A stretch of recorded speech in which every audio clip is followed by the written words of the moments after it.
And that blocked down in front, rebound, scores! Evan Oakley, here's Farmer on a breakaway, Farmer scores! Short-handed break, Benzine in on Zevnik. Oh, and a great left pad save there. Shot deflected, they score! Collins stops short-handed. You're listening to Wildcats Hockey, presented by Armored Roofing on the Wildcats Broadcast Network. And a very good evening to you from Texas's Coastal Bend. It's time for Wildcats hockey. As tonight, the Wildcats take on the Corpus Christi Ice Rays here in the first meeting of the season between these two teams. Hello and welcome to the broadcast. I am Ben Horner, very pleased to be bringing you this edition of Wildcats hockey presented by Armored Roofing, as these two teams meeting for the first of 8 head-to-head contests this year. Only 6 meetings last year. The Wildcats took that season series 4-2-0 last season, and they had a solid record here in this building, but we'll touch on that in just a second. Welcome to the broadcast. We're very happy you've decided to join us and make us part of your Thursday evening. As the Wildcats have come down to Corpus Christi, they're looking to pick up right where they left off against the Odessa Jackalopes before that off weekend last week. And let's reset how the Wildcats have fared through the first part of the season. They are currently sitting in third place in the South Division, 8-3-0 record, but they have played the fewest games of any team in that South Division. Games in hand is going to be a familiar phrase for Wildcats fans down the stretch, as they will catch up with a very backloaded schedule and get to those 60 games played, as some of the other teams ahead of them and indeed below them have already hit 13, 14, and 15 games played. Their opponents tonight, obviously, the Corpus Christi Ice Rays, they played 15. This is game number 16 for them. They're currently 6-5-4 and are fourth place in the South Division. They are 1-2-2 in their last 5 games and have not picked up a win in their last 3. Well, their last time out, they were swept by Amarillo. They picked up a point in a shootout loss on Friday evening, a 5-4 loss, and then they got beat down a little bit the next night, 6-3. They trailed 5-0 entering the third period of that contest and scored 3 power play goals early in the third period to make it a close game, but that scoreline was not really indicative of how strong Amarillo played and how much work the Ice Rays still had to do. The interesting note, by the way, from that weekend, however, is that the Ice Rays did manage to take the lead. And normally when they take the lead, they're very strong and they don't tend to give it up. The Ice Rays are 6-0-1 when scoring first, but that blemish came on Friday against Amarillo. They led 2-0 and then 4-2, but they couldn't hold on to either leads. And at the end of the day, they only managed to take 1 point out of the available 4 on the weekend. That's Corpus Christi, as they are very strong at home, though. They've had their road struggles this year. They're 0-4-4 when listed as the road team. That includes, obviously, the showcase slate, 2 games apiece as home and away team up in Blaine, Minnesota. But they are 4-1-0 in games at the American Bank Center. And here's the kicker. Here's the key part for Corpus Christi at home. Their defense at home is miles better than what they've been able to do on the road thus far. 14 goals against at home compared to 33 goals against in road contests. Their special teams are better at home. Their goaltending is better at home. To put it simply, this is a Corpus Christi team that really enjoys playing in this building. But on the other side, so do the Wildcats. The Wildcats were 3-1-0 in the American Bank Center last year and are 10-6-4 all-time at the ABC here right on the coast of the Corpus Christi Bay, as you can look out to our left and see the bay beyond the plate glass windows, as this is a scenic, picturesque place for hockey here down on the Coastal Bend.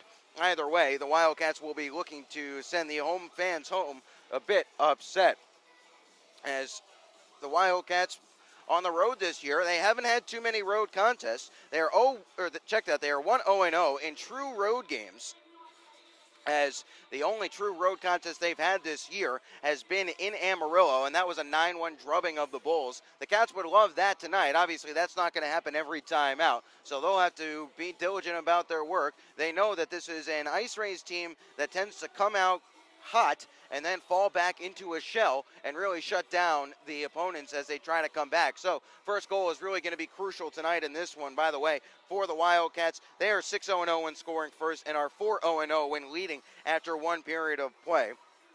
And they'll look to complete the feat here tonight. By the way, they've scored first in their last 2 contests, both wins. They were forced to launch a comeback against Odessa their last time out, but managed to finish off that comeback as they won 8-5 on October the 17th against the Odessa Jackalopes. Very strong offensive night for the Wildcats. Some issues defensively, and Austin Shaw did not have his best game of the season as he gave up 4 goals for the first time all year in his young career.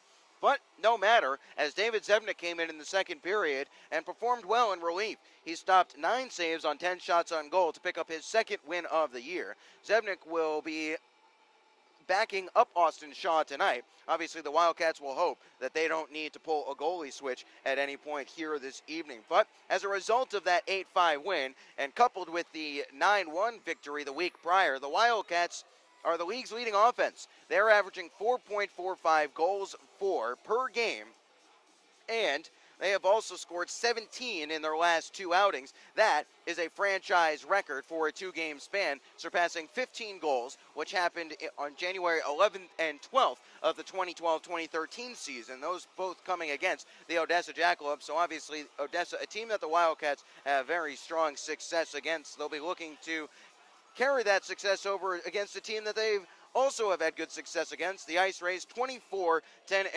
all time against Corpus Christi. As now we'll turn our attention to the starting lineups brought to you by Pelican's Restaurant. First for the Corpus Christi Ice Rays. Starting in net will work from the back out. It's Andrew Lindgren. Lindgren has played in 10 games, 5-2-2 with a 2.71 goals against average and a 9.17 save percentage. Lindgren wears number 30. Stands at 6 foot, 175 pounds, and hails from Minneapolis, Minnesota. On defense, on the left side, it'll be Pierre Crinon. Crinon with 2 games played. He's a -4, has yet to record a point. At Reims, France, he stands at 6'4", 215 pounds. Pairing with him will be Trevor Huser. Huser with 14 games played thus far, a goal, 3 assists for 4 points. He is a -5. Huser, wearing number 15, stands at 5'11", 195 pounds, and is out of Farmingdale, New Jersey. And the forwards now for Corpus Christi on the left side. It'll be number 88, Ryan Cusin. Cusin, a goal and 7 assists for 8 points in 15 games played, but 7 of those points have come in the last 5 games. Cusin has really been heating up lately. Cusin, hailing from Westland, Michigan, stands at 5'9", 177 pounds. Centering will be Wes Michaud, one of 5 returning veterans still on the roster for this Corpus Christi squad. Michaud, 5'10", 175 pounds. He is the leading scorer on this Corpus Christi team, 6 goals, 11 assists for 17 points for Mr. Michaud. And on the right side, it'll be Tanner Lomsness, 15 games played. He is second on the team in points, 7 goals and 6 assists for 13 points for Lomsness, a Red Deer, Alberta native. Head coach of the Ice Rays is John Mechanic. Brad Flynn is the assistant. And now for the starting lineups for your Wichita Falls Wildcats. We start on the forward line on the left side. Austin Beaulieu will be on the left wing tonight. 11 games played. He leads the Wildcats in goals and points. 8 goals, 5 assists for 13 points. Beaulieu, a +8 on the year. Hailing from Coral Springs, Florida, standing at 5'9", 170. Centering will be Nick Farmer. We'll touch on this line shuffling in just a second, but Nick Farmer centers, 6 foot, 185 pounds, out of Colbert, Washington. Farmer with 8 points, 2 goals and 6 assists in 11 games played. He enters the contest riding a team-high 4-game point streak. Colin Staub will be on the right side, 6'1", 195 pounds, out of Colorado Springs, Colorado. The 94 birth year has 10 points on the season thus far on 2 goals and 8 assists. He had a goal and an assist in the Wildcats' last outing. On the blue line, it'll be Shane Kosmeski on the left side, 6'2", 185 pounds, out of Grays Lake, Illinois. The 96 birth year has 2 assists in 10 games played thus far, and pairing with him will be Jake Townsend, 6 foot, 180 pounds, out of Highlands Ranch, Colorado. The 94 birth year has 6 points on the year on a goal and 5 assists in 11 games played. And starting in net, Austin Shaw, 6'4", 205 pounds, also out of Highlands Ranch, Colorado. He is 6-0-0 with a 1.74 goals against average and a 9.38 save percentage. Wildcats head coach is John LaFontaine. Assistant coach is Chris Saransky. LaFontaine in his first season, Saransky in his second. Tonight's officials, Eric Krasenchuk, the referee, Justin Bell, and Kyle Richetel are the linesmen. Those are the starting lineups brought to you by Pelican's Restaurant, located at 2301 Midwestern Parkway. Pelican's Restaurant offers Texoma, the choicest beef, freshest fish, and the area's best wine list. Next time you're in the area, be sure to stop by our friends at Pelican's for a fine meal. That'll do it for us on the pregame show. We will step aside for the anthem. When we return, we'll have puck drop here from the American Bank Center as the Wildcats look to turn over the Corpus Christi ice race here on a Thursday night at the end of October. Don't go anywhere. Wildcats hockey presented by Armored Roofing is just ahead.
Good evening to you from the American Bank Center, where the ice is down, the lights are up, and we are just about set for another great edition of Wildcats Hockey presented by Armored Roofing here on FastHockey.com and the Wildcats Broadcast Network. Ben Horner with you, very pleased you've decided to make us a part of your Thursday evening wherever you may be tuning in from.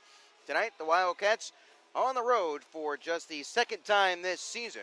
They are wearing their road black sweaters, skating from right to left. That is P to Q across your keyboard as I stand. Coming back the other way wearing their home white sweaters. Bit of a different look this year for Corpus Christi in their home whites. More on that in a second. As Shaw is in the cage to my right. Lindgren is in the cage to my left. The referee is bringing the centers into the middle. That is Eric Krasnichuk, as it will be Farmer to go against Michaud in the draw. And the puck is down. We are underway here in Corpus Christi, as right away it's controlled by the Wildcats. Colin Staub will look to bring it forward. It's swung around the boards there by an ice-raised defenseman, as back into the neutral zone it comes to be played by Townsend. He'll chip it up the wall. He was looking for Staub, getting bumped off it there by Crenon. Crenon plays it back to his deep partner in Huser, and the ice-raise break out. Only as far as the red line, however, as it's on the stick of Townsend once more. At his own blue line, he'll play up ahead to Beaulieu. He fans on a dumping attempt. Now we'll get it right back from Huser, but it's offside, as Farmer was a half step quick into the zone. 29 seconds gone here in the first period. Wildcats and ice race scoreless. No shots on goal as yet. I mentioned in the pregame show a couple of shuffles in the forward lines for the Wildcats. Tommy Apap is not with the team this week, as he did not travel with the team. And a previously scheduled conflict. He's at a family wedding this week, so no affiliate player called up quite yet, as the Wildcats have 21 healthy bodies with them tonight, as off the faceoff it's controlled by the Ice Rays and played forward. Scatliff will chip this one away from an on-rushing Ice Rays skater. That was Caldwell who was putting him under some pressure, as Matt Cook will hustle back behind his own net. He can't win that race. Caldwell feeds it towards the front. Shot blockered away there by Austin Shaw, as Scatliff tries to dig this one towards the corner. Coming along here is LeBrun. LeBrun swung up to the point, held in there nicely. Now it's Cortez towards the net, blocked down there by Matt Cook in the circle, as Reisinger can't pull it free. Caldwell with it, tries to swing it down low. Is intercepted by Subri, but he has his pocket picked through the crease. There's nobody there. Diving play by an ice race skater will keep play alive, as that was Breyer trying to keep things going. He only did so momentarily, as this is Subri bringing it out. He gets it to Matt Cook, who gains the red line and will play this one in. Take a shoulder check and come to the bench for a change, as Oakley is out on a forecheck. Wildcats in the midst of a line change here. Delayed call upcoming. It's going to be against Evan Oakley on the aggressive forecheck here. And touching up is Austin Albrecht. And we're going to get our first call of the night, and get used to this one. Krasnichuk calls every little thing. So we'll get a slashing call here, and it looks like it'll be Evan Oakley who will sit too. No, it's going to be Matt Cook. So Matt Cook gets whistled for a slashing call. That must have come after he dumped the puck in. I'd like to see the stats on referees in the North American Hockey League, just as to who calls what penalties the most and who calls the most penalties in general, as the Wildcats had a rarity their last outing, as now they're on the penalty kill. 0 penalties between them and the Jackalopes last game. Backdoor pass. Weston Michaud. Shot saved there by Shaw, pushing from right to left. Here's Cortez. A very dangerous power play here for the Ice Rays. Fed along to Cortez. Cortez plays it down low. Backdoor. Looking to stuff there and not able to do so was Lomsness. Staub has this one, and he'll send it all the way down. Corpus Christi on the power play this year. 7th in the league. 22.7% success rate. That's 15 for 66. But at home, they have the 5th best home power play in the league. They gain the zone. They lose possession. Here's Baum. He can't clear. Now Subri will sweep this one the length of the ice. Lindgren steps out of his crease to leave this one behind, as the Ice Rays are changing power play units. Corpus Christi, 23.1% success rate on the power play at home. Trying to walk his way all the way through was Breyer. Breyer still has the puck. He's forced towards the corner. Beaulieu on the forecheck forces a turnover, as Subri will chip this one all the way down. 55 seconds remaining in the penalty to Matt Cook. 17-20 remaining in a scoreless first period here on FastHockey.com and the Wildcats Broadcast Network. Spinning away from a forechecking Nikita Litviak was an ice race defenseman. That was a nice play there by Jestro. This one played in deep by Corpus Christi as they gain the zone, but swept all the way down by Townsend, as the Cats will clear out. Jestro wraps this one around the far side boards. Townsend steps up in the neutral zone. He'll play this one back in deep. Run off a check there. That was Griff Jeska who came along to give him a good bump. Townsend reversed it, and the Ice Rays have to start up once more. Played off to the far side. First of this one will be Jestro. Jestro moves it ahead. He finds a teammate there. That's Kruger.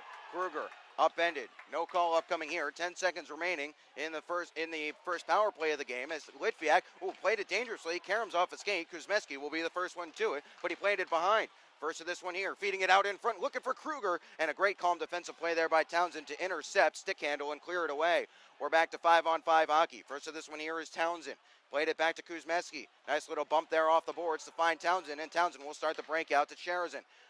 Got it to Lazarus, who gains the zone. He'll chip it in and go in after it. Sherazin getting involved there as well. Wraps around to the near side. Falconer couldn't hold the zone, so he'll rag back into the neutral zone. Now he has his pocket picked. Can't get it back to Lazarus yet, and getting the zone are the Ice Rays.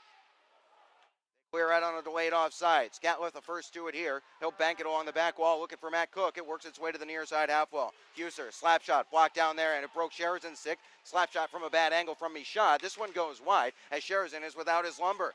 Here's Huser, offside as he was looking to tag up and let everyone get back on side, but he stick handled the puck into the zone, so Bell will whistle this one dead.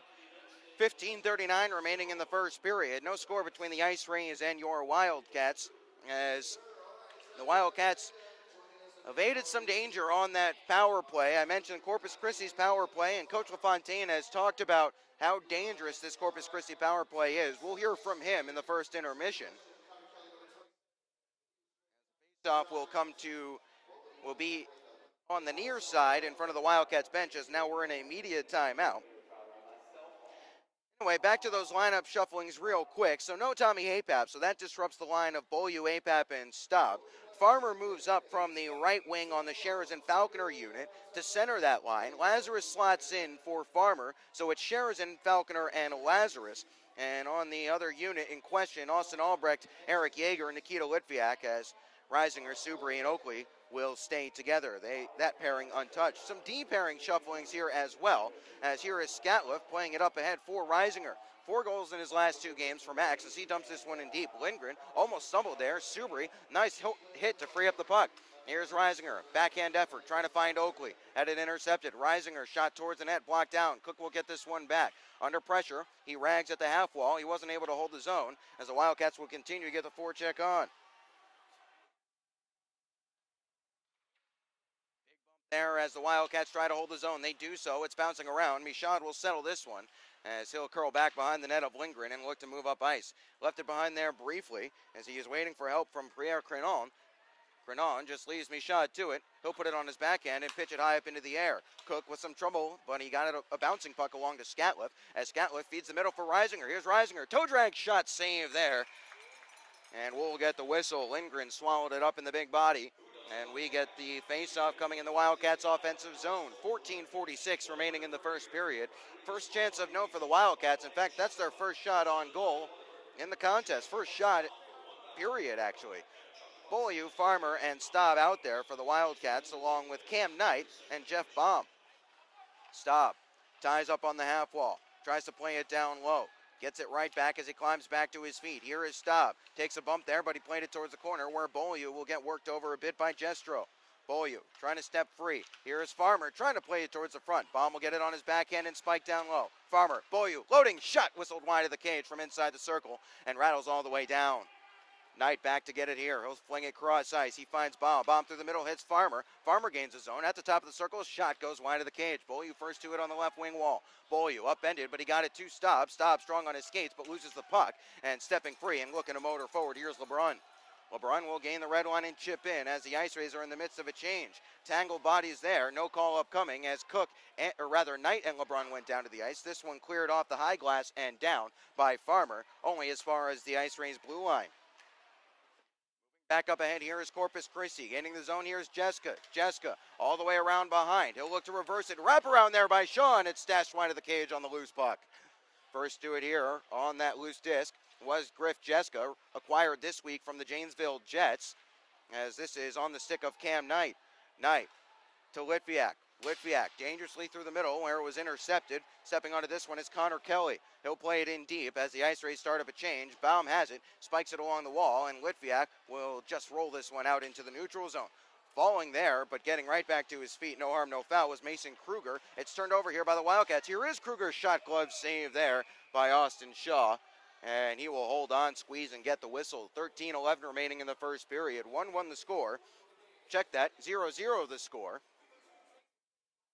the contest thus far. A little bit cagey from the Wildcats thus far, trying to feel out the Ice Rays. They haven't been able to get the breakout working quite yet. Ice Rays have started the better in the first 6+ minutes of this contest. They lead in shots on goal, 4-1 according to the big board here. This one towards the net goes high and flutters away to the corner. Trying to step free here is Chitwood. Down low, rather that was Buchis who plays it to Chitwood. Chitwood getting worked over there by Townsend, legally so. Townsend lost his stick, gets it right back as they'll battle for it in the corner. Played towards the front of the net, then spiked down low. Chitwood looks to play out in front. Nice body there by Lazarus to shove his man out of the way, and Sherazin will motor forward. On. Beat Sherazin back to the puck. Kuzmeski couldn't hold it in at the blue line, so he retreats as Kruger plays this one along to Buchis. Shot goes wide of the cage, and Shaw saw it late. Kuzmeski played it out, but only as far as the point. Crenon towards the net, wide of the cage on the near side. First of this one here will be Huser. He'll pitch it down low looking for Butchis. Butchis tied up here by Kuzmeski. Townsend and Falcon are getting involved as well as taking it away and spinning it back towards the front of the Ice Rays, and this is cleared all the way down by Kuzmeski and will go for icing as we will get the whistle with 12:08 remaining in the first period. So, tired unit out there for the Wildcats. Lazarus, Sherazin, and Falcon are out there. Lazarus fighting off a midday illness to go in this one. Stuff will be to the left of Shaw. They tie up. It's one forward by the Wildcats as Townsend feeds this one nicely. They'll head for Sherazin. Sherazin jabs at it, comes away with the puck, and plays this one in deep and takes a big shot up high and comes to the bench for a change. Settling this one and looking to play it ahead, here is Corpus Christi. This is Cortez. Back along to Jestro. Jestro behind the net. Stick handling here as Oakley is in on a hard forecheck. Oakley forces a turnover, but it's played up the ice. No icing here as getting a stick to it at the blue line was a Corpus Christi skater. First of this one here is Matt Cook as we're in the last 11:30 of this first period. Oh, big collision there. Shaw goes down. Michaud is in the net. Play goes on as the net was not dislodged. Everything stopped for a good second there. That was pretty interesting as now Michaud has a one-on-one. He has Cook in front of him. His slap shot deflects and goes to the glass. Nice stick there by Matt Cook on the defensive side. Reisinger lifts the stick of a man and is able to clear it. That was Kusin who tries to clear. Reisinger can't hold the zone, however. On his second look, he is still dispossessed as Michaud comes back to help out. Offside call on the Wildcats. They did not tag up on the delay. Oakley looking for an explanation. We'll get the whistle either way. 11:05 remaining in the first period.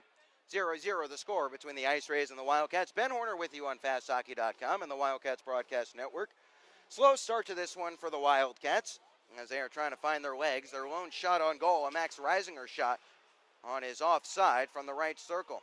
Here is Beaulieu winning the faceoff forward, however. Beaulieu curls away at the half wall. Up to Kuzmeski. Kuzmeski towards the net. Bouncing around there. Beaulieu looking to stash. It's out in front. It's off the back pad of Lindgren and cleared away. Kuzmeski can't hold the zone. Now it could be an odd man rush for Corpus. Look out. Bringing it forward. Here's Colwell trying to dangle, and a huge hip check there by Jake Townsend. Textbook play to take his man off the puck. Still on the puck, however. Here is Corpus Christi. Farmer dallies with it a little bit. That causes a turnover. Trying to step free. A good stick here by Townsend causes a turnover as Beaulieu takes it away and plays it forward.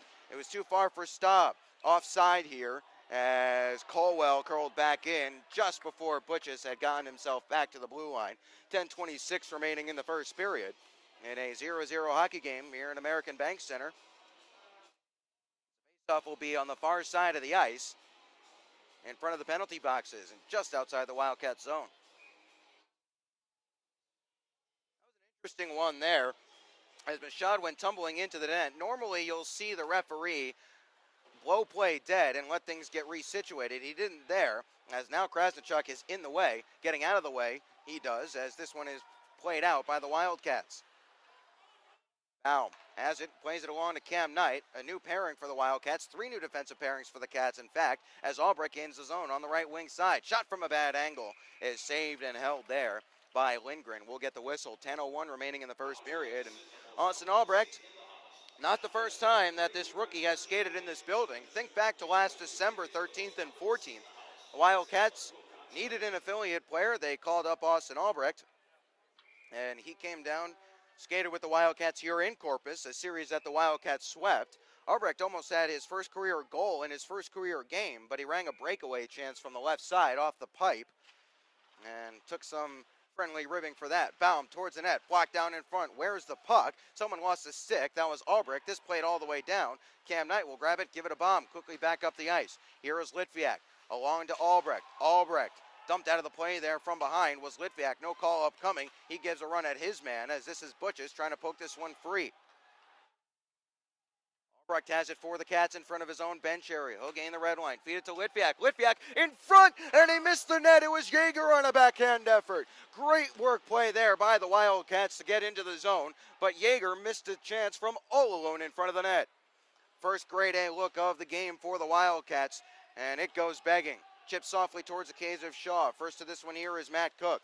Cook banks this one off the wall for Albrecht. Albrecht bumped off it, and he wasn't able to clear the zone. It's back behind the cage of Shaw once more. Scatliff first to it. He'll slowly step out, play it along to Cook. Cook will stick handle and play it up the ice for Lazarus to touch on to Sherazin. Sherazin gains his own, gets around his man easily enough. Dangle there. He was separated from the puck, however, but Lazarus comes away with it. Here's Lazarus in front for Sherazin. Falconer follow up, and he wasn't able to get enough mustard on the shot to get it under Lindgren. Behind the net, it swings all the way to the far side point. Scatliff down low for Lazarus. Lazarus, his pass got lost in some skates. Here's Kuzin trying to step free. Stepping along to help out, it's Jestro. Jestro, the defenseman lumbering forward. He sent his backhander wide of the cage. Falconer, Kuzin intercepts. Shot blocked, puck loose there. Looking to wrap around are the Ice Rays all the way up to the point in Jestro. Towards the net deflects and goes high and gets the glass. First of this one here is Lomsness. Lomsness, now Michaud. Run off it from behind. Now Lomsness has it behind the cage and gives to Kuzin.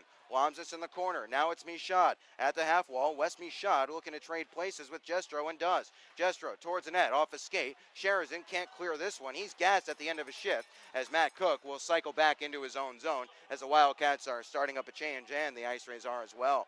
Hard pass across the ice looking for Oakley. Was too hot for him to handle.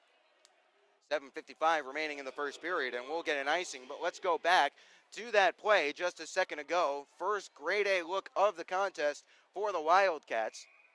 It was fed up ahead for Litviak to feed along on his backhand to Jaeger, who had gotten behind the defense and was skating down between the hash marks uncontested, and somehow he missed the net. I don't know if Lindgren got any bit of paraphernalia to that to force it high. Either way, the Cats' first chance of the game went begging as we're back to play here. Scatliff quickly along to Matt Cook. Cook pass to the middle of the ice to hit Reisinger. Reisinger on his backhand looks to curl back up to the point, waiting for reinforcements to come. He's upended, and this will be a penalty, and it will be a power play upcoming for the Wildcats. 7:33 remaining in the first. A tripping call to number 20, Nate Colwell, formerly of the Kenai River Brown Bears. That will send the Wildcats to the power play for their first time this evening, and it is a power play that has been hot and cold. They went 4 for 9 the last time they had a power play in a game. Of course, I mentioned no penalties to speak of in their last contest against Odessa. They're 18.2% on the year. That's 9th in the league, 8 for 44 on the power play. Baum, now Townsend as the Wildcats control off the draw. Lazarus trying to stash up to Townsend. He wasn't able to do it on a second effort. He'll force it down low for Oakley, but Oakley can't hold his own, and Lomsness will skate forward shorthanded. Here's Lomsness, cuts towards the middle. Lomsness, good poke check there by Baum, as Lazarus will come along and look to motor ahead. Here's Lazarus, drop pass. Now it's Oakley looking to settle things down for Baum. Baum, back down low, finding Reisinger. Reisinger looking for Oakley, bouncing puck. It's playing off towards the far side and cleared all the way down by Lomsness. Corpus Christi's penalty kill, very good, and very good at home as well, as this is Townsend skating it all the way in. Townsend looking to stick handle in the corner and step away. He does. Townsend at the half wall. Tries to stash down low. It's lost in the skates of Huser. Huser can't clear quite yet. Now it rattles around to the near side, and looking to step onto this one and hustle forward are the Ice Rays. Racing forward. Here's Connor Kelly. Has a step. Kelly! And a great pad save on the right step by Austin Shaw. What a save! Oakley back the other way. Oakley getting around his man. Still with possession. Farmer's in front for him. Oakley all the way around. Tucks it out in front. Shares and scores! What a change of events. It was a 2-on-0 shorthanded. Connor Kelly leading the rush. He got stonewalled by the big right pad of Austin Shaw, then right back the other way. It's Kevin Sherazin getting his 8th goal of the year and giving the Wildcats a 1-0 lead. What a sequence there. You saw the play developing with Kelly sprinting away. He went forehand, backhand, looked to go into the corner with the puck, but Shaw with a great save.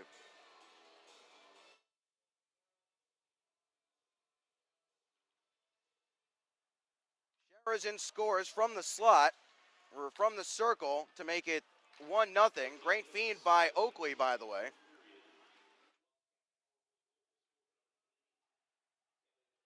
Here's Beaulieu now as we're back to play, and we catch our breath as it's Jestro playing this one in deep. No icing as Shaw will step out of his cage to play it.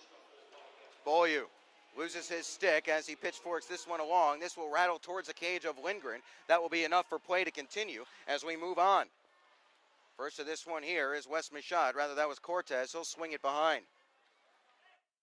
Harrison's 8th goal of the year from Evan Oakley. As waiting behind his own net, here is Jestro. Jestro on to Huser. Headman pass. He was looking for LeBron. Just a bit too far for him. Shaw will step out from his crease. Townsend along to Yeager. Rolls it up ahead for Litviak to touch on for Albrecht. Here's Albrecht at the high slot. Shot save there. Rebound. It's loose. Kuzmeski one-timer off a leg and caroms away towards the corner. Kuzmeski with a big long reach there. LeBron will work him over a bit, but it's Albrecht. Up to Yeager, top of the circle. Shot. Oh, and he rang the bar. Litviak onto it. Top of the right circle now. Litviak, his shot blocked. Now this could be a race to the puck. Townsend will win this one as Colwell was giving him a little bit of trouble from behind. Now it's Albrecht looking to gain the zone and cut towards the middle. Albrecht wiped out there, and the net is off its moorings as we'll get the whistle to freeze play. 4:57 remaining in the first period. Wildcats leading 1-0, almost 2-0 there as Eric Yeager rang the pipe. Actually, he might have hit the upper 90 where crossbar meets the post. And it flung away to the far side as that was a ripper from Yeager from the top of the left circle. 4:57 remaining in the first. 1-0 the Cats lead on Kevin Sherazin's power play goal. Wildcats' 9th man advantage tally of the year. Sherazin's tied for the team leading 8th tally of the year. Oakley gets the assist. That is his 4th point in the last 2 games as Oakley now has 9 points on the year. Washed out of the draw here was Connor Kelly. Rather, that was Lomsness. So stepping in was Michaud. And the Ice Rays win the draw without much ado. Baum flings this one back in from the red line as first of this one here and looking to move it forward. Here is Brendan Murphy. Played along for his deep partner Travis Howe.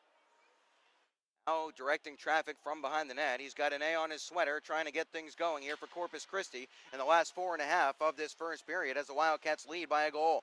Falconer getting worked over in the bench area. It's played forward by the Ice Rays as Lomsness will put Knight under some pressure.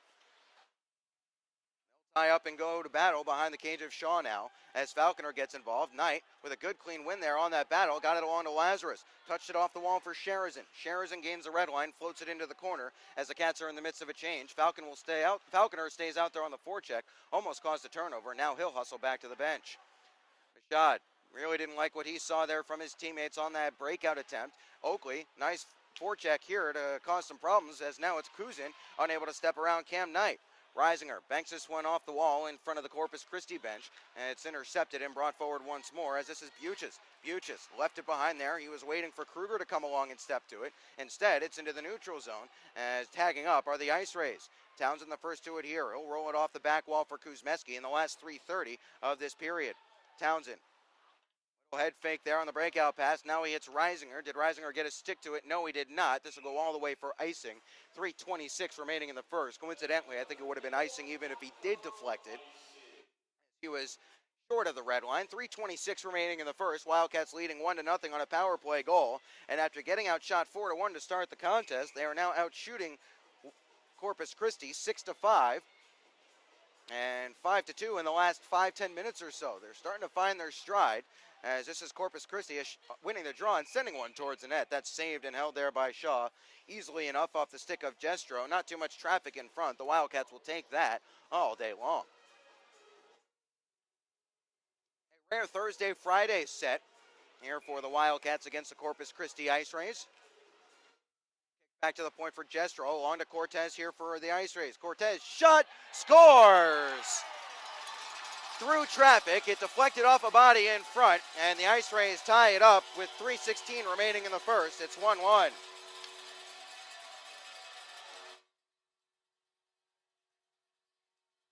I don't think that Austin Shaw ever saw that one. Ortiz played it towards the net, might have bounced off a body.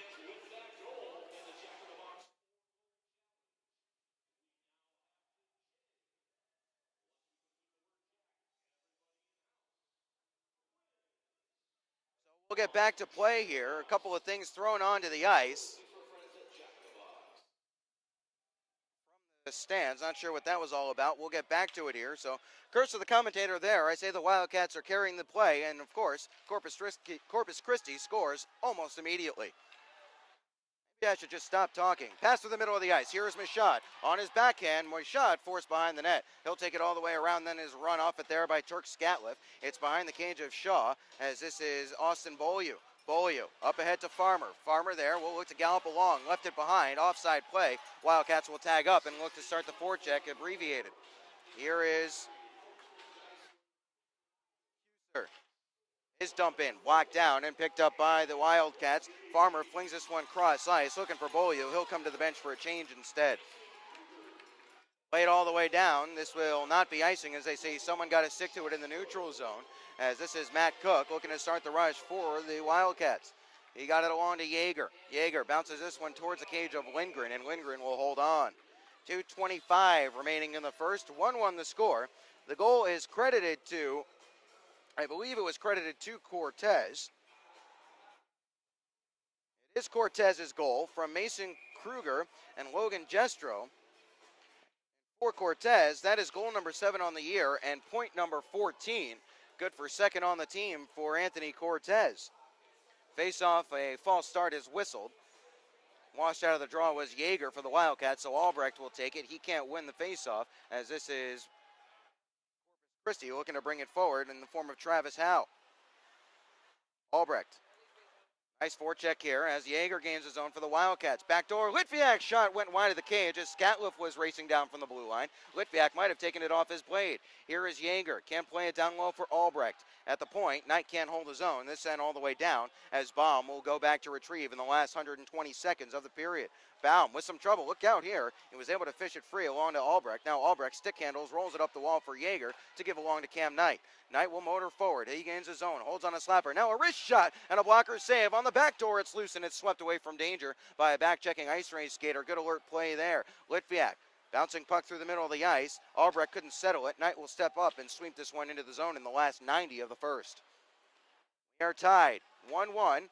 Oh, dangerous pass there was almost intercepted by Falconer. Kuzmeski will take it in the neutral zone as the Wildcats trying to make the Ice Rays pay on this turnover. Here is Falconer. Falconer at the half wall, plays down low for Litviak. Too far for him to get to. Sherazin will get over to the far side corner to help out, but it works its way to Colwell, who will move it forward. Nice job there by Kuzmeski to chop it away from danger as Kuzin has some trouble settling the puck. Curls back and gets it up to Michaud. Michaud can't dance around Townsend. Played in as we hit the last minute of play in the first period, brought to you by La Quinta Inns and Suites. Kuzmeski. He's back behind his own net and looking to come out as he'll get to his own blue line and play this one in. Someone got to stick to it, so no icing here as Lindgren steps out of his cage to play it there. Jestro under some pressure there from Sherazin, wrapped around the boards for Lomzis to motor forward. Could be a 3-on-2 for Corpus Christi. Lomzis, now it's Michaud in front, and Shaw will cover it up as it didn't get all the way through to Ryan Kuzin. Sprawled out there, I believe, was Shane Kuzmeski. Take some of the velocity off that pass so it couldn't get all the way through, and Shaw was able to cover up. 35 seconds remaining in the first period. 1-1 the score between the Ice Rays and Wildcats. Face-off coming to the left of Austin Shaw.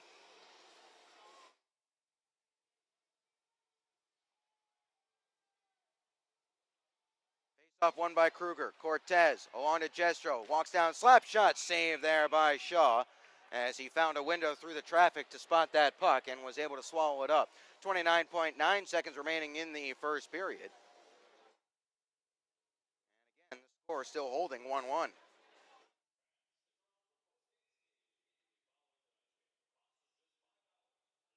will take the draw for the Wildcats against Kruger. Now Kruger washed out, so stepping in will be Buchis.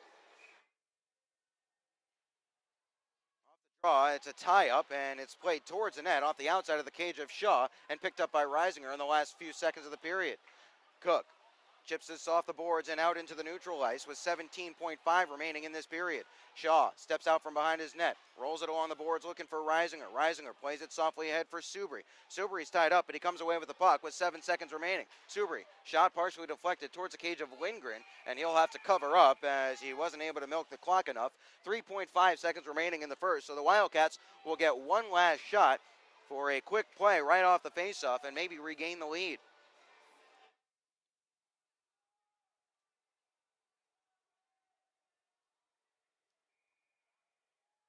Faceoff will be to the right of Lindgren. Oakley set to take the draw. Off the face-off, it's one towards the corner by the Ice Rays, and that'll do it for the first period of action. We get the whistle with one period of action in the books, an even affair thus far. 9 shots on goal apiece and a goal apiece. Kevin Sharazin for the Wildcats on the power play from Evan Oakley and Matt Cook, and Anthony Cortez even strength from Logan Jestro and Mason Kruger. That's where we finish the first period. We'll step aside for a quick break. When we return, we'll have the intermission report, and we'll hear from Wildcats head coach John LaFontaine on his thoughts on this 2-game series. Don't go anywhere. Wildcats hockey presented by Armored Roofing. We'll be back in a second.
Here at the American Bank Center, Ben Horner with you. First intermission here as 20 minutes of hockey are in the books. Wildcats and Ice Rays tied up at a goal apiece. Kevin Sharazin with a power play tally for the Wildcats, his 8th of the year. The Wildcats' 9th man advantage strike of the season. Getting the goal for the Corpus Christi Ice Rays was Anthony Cortez from Logan Jestro just about 3 minutes after the Wildcats had taken the lead. And if you had asked me before the game where I thought Corpus Christi was going to be most dangerous and where the Wildcats might be most susceptible to giving up a goal or two, I would have told you on the power play. They are so good on this power play. They scored 3 goals in one 5-minute major against Amarillo last week. They are very strong on the power play at home as well. I mentioned it in that first period. 23.1% on the power play at home for Corpus Christi, but the Wildcats gave up an even strength goal as they had taken the lead. They were hoping to take that lead into the period, but now we got a brand new hockey game as now We will turn our attention to Coach LaFontaine's thoughts on this weekend set. This is Coach LaFontaine speaking to me on Wildcats Weekly on Tuesday. Now, as always, is Wildcats head coach John LaFontaine. No games to recap from last weekend as the Wildcats enjoyed a weekend off in the early stages of this 2014-15 campaign. Doesn't mean the boys weren't busy. If you saw them out at Zombie Crawl or at Ashley's Furniture Kids Fest on this past Sunday, we hope you had a good time with them. We know that they enjoyed a bit of a lighter weekend as they'll get back to the action here this weekend, though, John. A tough road test against a team that's very difficult in their own building, the Corpus Christi Ice Rays, who are coming off a bit of a rough weekend in their own right against Amarillo. Yeah, Ben, they've been playing really good hockey. I think they probably want to forget about this last weekend, but especially at home. But they have a 90% penalty kill. Their power play is about 23%, and they don't let a lot of goals in. Their goals against is very strong. So I think if you take away this past weekend that they had, and Amarillo really obviously played well and took it to them, but they're a strong team and especially strong at home. Very strong at home, not so much on the road. Corpus Christi, all 6 of their wins have come in contests where they were the home team, obviously. Now, that includes a couple of games up in Blaine at the League Showcase, but they are very strong in the American Bank Center. And just to give you an idea of the kind of success they've enjoyed in their barn, they beat Topeka, and as the Wildcats can attest, beating this Topeka Roadrunners squad at home, on the road, wherever you're able to do it, is no easy feat. So that's one to watch out for. You mentioned, though, that they're not very, they haven't been scoring too many goals, John, but they're very good defensively, which makes this past weekend a bit of an aberration. They lose 5-4 in a shootout on Friday to Amarillo, and then they lose 6-3 the next night. But the real interesting piece of that Saturday contest is they were down 5-0 heading into the third period. Yeah, and I think when they've had success, Ben, they get the lead. They get the lead, or if they don't get it, they keep you at least to 1-goal lead. Their game is to get the lead, and then they just clamp down, and they don't give up a lot after that. So Amarillo, I think, was up 3-0 pretty early in that game, and then, like you said, 5-0. But so they got the lead, and Corpus, I don't think they're used to having to come back from that type of a deficit. So it was not their normal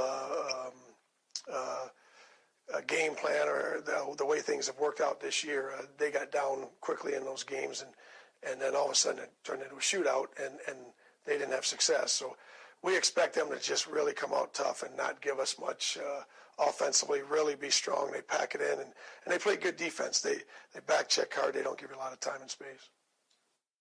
6-3 scoreline, a bit deceptive in that Saturday contest. 3 power play goals, all of them coming on a 5-minute major power play for the Ice Rays to open that third period. That's kind of what got them going and got them back into the game. So for the Wildcats, a team that has not taken too many penalties lately, it should be an interesting one here this weekend against an Ice Rays team that is very strong on the power play. You mentioned, though, John, how successful they are at playing with the lead. And indeed, they're 6-0-1 when scoring first, and they have not lost a game that they have held a lead in at the end of a period. Obviously, the first goal, we say this every week, the first goal is very important, but let's look at it from another angle. Hypothetically, let's say Corpus Christi scores the first goal. What do the Wildcats do to try and take them out of their game plan after that? Well, I guess the one thing about this team this year for us is we've had to come back a few times, especially early in the year, and then most recently against Odessa. So we're able to put pucks on net. We're able to establish a lot of net presence, and so when we've gotten down in games, this team knows how to raise it up a notch to at least get some more offense going, and without coming out of our game plan, and all of a sudden it's odd man rush after odd man rush. So, but the key, we don't want to get down on them. We want to come out strong. You want to play hard and play strong right from the drop of the puck, because if we can get an early lead on them, that's not where they're comfortable. That's not their strength. One of the Wildcats' strengths is the transition rush leading to offensive chances. We talked a couple weeks ago how it's going to be a bit harder to do that against Corpus Christi. Why is that? Well, like what we're talking about, they don't commit and put 3 guys below the goal line. They'll play strong. If they get the lead, they'll do that. But otherwise, they have 3 men back. They gap really well.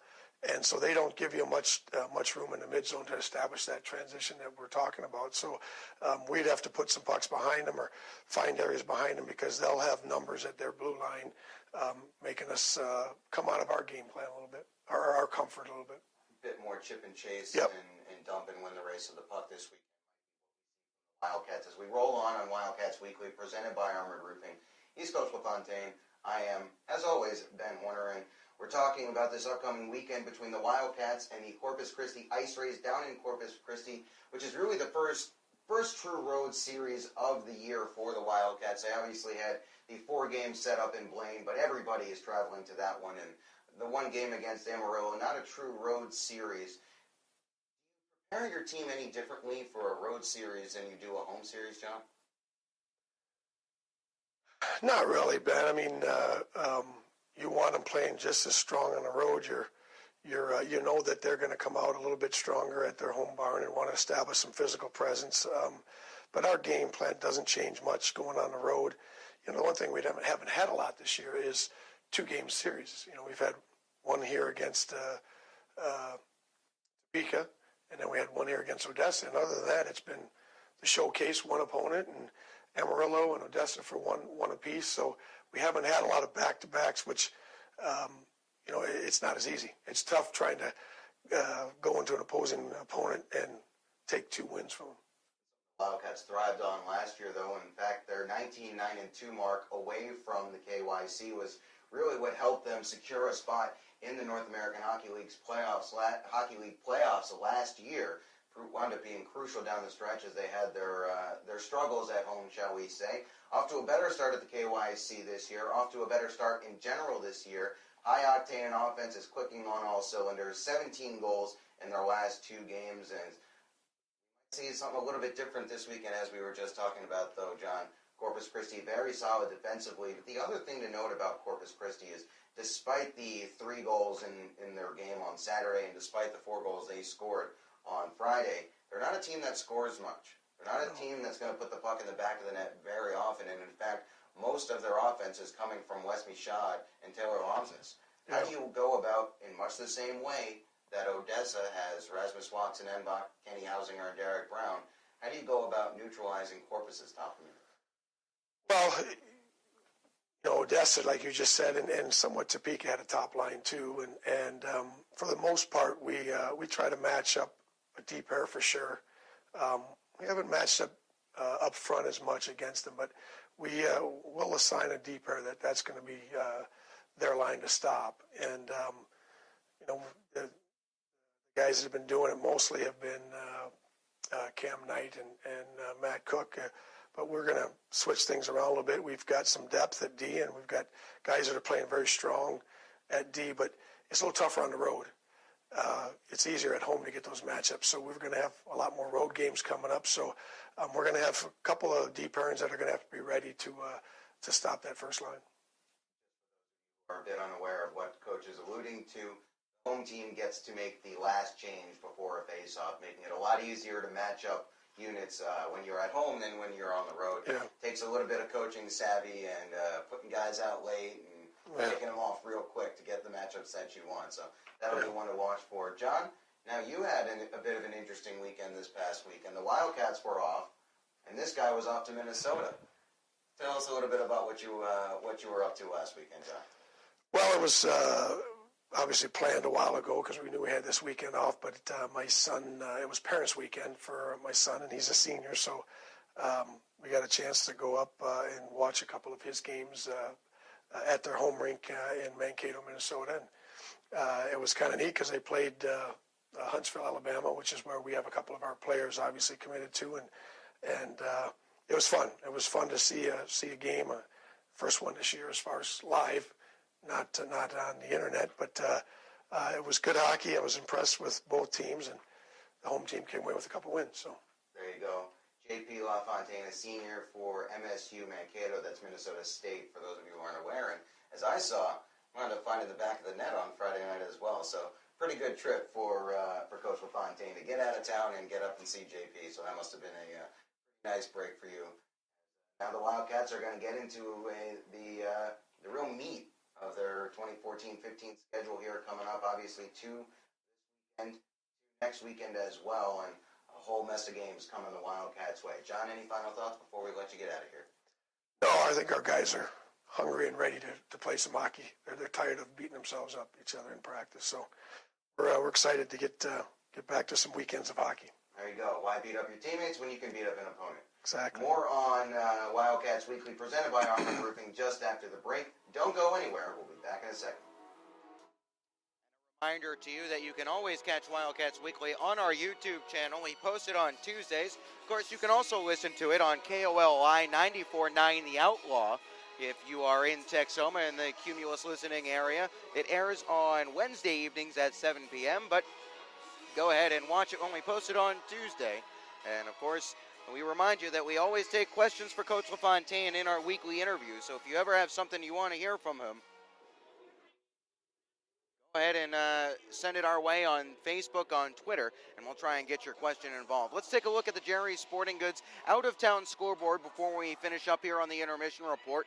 A couple of games going on. 3 contests, including the Wildcats game tonight. 1 game in the division. Odessa playing their first home game of the year. Hard to believe. It's the end of October, and it is the first home game of the year for the Jackalopes. Rio Grande Valley, the team that has the treat of opening up the Ector County Coliseum this year. And the Jackalopes are needing a win. They have lost 6 straight contests since their last win against the Rio Grande Valley Killer Bees. They lead by 2. It is 4-2 through 20 minutes of hockey there. In Bismarck, the Bobcats and Minot are kicking off the first of 3 games for each of them this weekend, although not against each other. Bismarck will move on for a home-and-home against Brookings, while Minot will get involved in a 2-game set against Aberdeen. Minotauros leading 3-1 over the Bobcats through 20 minutes of play. That is the Jerry Sporting Goods out-of-town scoreboard, and that is the intermission report. We'll step aside and come back for the second period of action here from the American Bank Center. Don't go anywhere. Wildcats hockey presented by Armored Roofing continues just after this.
Get back to it here at the American Bank Center. Ben Horner with you on FastHockey.com and the Wildcats Broadcast Network. Teams tied up at a goal apiece after 20 minutes of play. Kevin Scherz in for the Wildcats and Anthony Cortez for the Corpus Christi Ice Rays. Shots on goal even up at 9 apiece through 20 minutes of action. Two teams will change ends here. So Lindgren now in the cage to my right. Wildcats attacking Q to P across your keyboard as Austin Shaw is in the cage to my left. By the way, I mentioned the Ice Rays with a bit of an adjusted home uniform this year. They have shrunk the logo that was on the center of the chest and have added an Ice Rays word mark. They've also added a big, thick red stripe down at the bottom of their jerseys. So a Not too much of a mix-up there, but just enough to catch the eye for Corpus Christi, as it will be the top line for the Wildcats, Beaulieu, Farmer, and Staub to start against Michaud, Lomsness, and Kuzin for Corpus Christi. Wildcats, when tied after 2 periods of play, are 2-0 as we're back to it here in the second period of action, brought to you by American Classified. In possession here are the Cats, as it's Townsend at his own blue line playing across to Shane Kuzmeski. Pass into some open space, nobody there, as the Wildcats will look to hustle up on the forecheck. Beaulieu getting involved there, but first back to this one for Corpus Christi was Pierre Crenon. Crenon is able to lumber his way through a check, drop pass to no one, and now it's Colin Staub. Could be a 2-on-1. Here's Staub, drops for Beaulieu. Beaulieu looking to return for Staub, and he couldn't put the bouncing puck home on a great saucer feed from Austin Beaulieu. Here is Colin Staub. From a knee, he tries to find Beaulieu in the corner. It's up to Lomsness, who stumbles, and Townsend holds. Townsend along the blue line of Kuzmeski. Shot blocked down in front, picked up by Lomsness, and he'll look to skate forward. He'll get to the red line. Kuzmeski lines a bump on a big hip check. 2-on-1 though, as now the pass was in front of Michaud. Kuzmeski was lining that one up for a good 15 feet, and Lomsness just invited him in and went down and paid the price. Wildcats are able to dig this one loose, but they'll turn it over to LeBrun. LeBrun stick handling through some traffic, and it's forced towards the corner. Caldwell towards the front of the net. Subri is able to knock this one away from danger. LeBrun on it for Corpus Christi. On his backhand, has some trouble with it, as now it's Jestro towards the net. Barely towards the net, floats well high and wide of the cage. Townsend the first one to this on the far side. He's tied up, fights through a check, is able to clear it towards the blue line, and it skips into the neutral zone as the Ice Rays are forced to tag up. They quickly regain the zone, however, in the form of Caldwell. Played in front, and it's sent wide by Breyer as he shanked his shot. Reisinger. Now it's Townsend behind the net. Townsend. Pass along to Reisinger, who settles off his left skate, passes into some space. Wildcats are looking to get a change on here as Caldwell is in possession in his own zone. Wildcats change up one D-man. That's Kuzmeski off for Matt Cook. This played in deep. No icing here, as the first of this one will be Townsend, bumping it away from LeBrun. Matt Cook will step onto it for the Cats and look to motor ahead at his own blue line, looking to pick out a pass. He finds Oakley at the right wing side. Oakley slams on the brakes at the half wall, maintains possession, and looks to shield. Reisinger comes along, pulls it free, and has his pocket pick, but Oakley gets it right back on a loose puck. Oakley bumped down hard. Good legal play here by Buchis. It's played forward, but Scatliff gets a stick in the way, but continuing on are the Ice Rays. Here's a shot and a save there by Shaw off the stick of Taylor Carroll, who had stepped forward. A little bit extra there. 17:36 remaining in the second period in a 1-1 hockey game. Wildcats will have a defensive zone face-off to deal with, and it was a defensive zone draw that eventually led to the goal against. This time they win the defensive zone draw as Litviak plays this one along for Albrecht. He can't corral, but the Ice Rays are forced to dump it back in. Litviak has it, steps past Chitwood. Litviak with another move. Litviak taking it wide around Carroll. Litviak all the way around, rather Carl I should say, as first onto this one as he wipes out is Buchis. Up ahead, Litviak gets back on side, 1-on-3, trying to put it on his forehand. He was hooked off it. Now it's Knight. Softly towards the net, deflects off Howe and goes just wide. Litviak in some space, holds on a slap shot, still holding. Now along to Knight at the top of the right circle. Knight, backdoor pass, Cook loading, looking to go backdoor once more for Albrecht as this one is cleared up and out of play. 16:56 remaining in the second period. The Wildcats with some decent puck movement in the offensive zone there. Unable to pull the trigger on a shot as we'll get a face-off upcoming. Looks like they'll put it in the neutral zone as they say that was, I believe, Scatliff who had stepped down. No, they actually are going to give the Wildcats an offensive zone draw out of this as it was deflected out of play off the stick of Knight rather than clean out. Face-off. Towards the net quickly there from Knight as he'd stepped down as Falconer had tied his man up. Nice save there by Lindgren to keep things going. Falconer can't hold the zone as this actually is held quickly there by Baum. He was able to flick a shot towards the net. Lindgren gloved it out of the air. We'll get another offensive zone draw for the Wildcats. 16:44 remaining in the second. I didn't think there was any chance for Baum to hold that zone on the far side, but hold it he did. And the Wildcats are able to get an offensive zone draw. Sheridan picks it up on the far side half wall. Quick wrist shot is wide of everybody. Knight will wrap it around the boards. First to this one on the far side, it's Kevin Sheridan as Lazarus had let it run.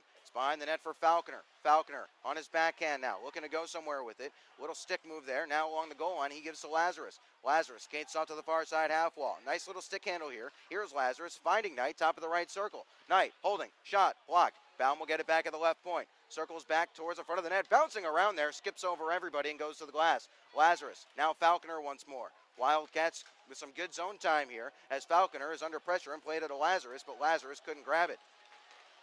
Nice stick there on the back check by Sherazin. He knocked it along for Knight, who got it up ahead for Lazarus to gain the zone. Drop pass for Knight, high slot, loading shot, blocked there, and that stung Howe there, but it's turned over once more. Lazarus can't hold the zone. Falconer circles back to help out in the neutral ice as the Wildcats come right back in. Here's Falconer, tried to get it to Lazarus, but the pass was errant.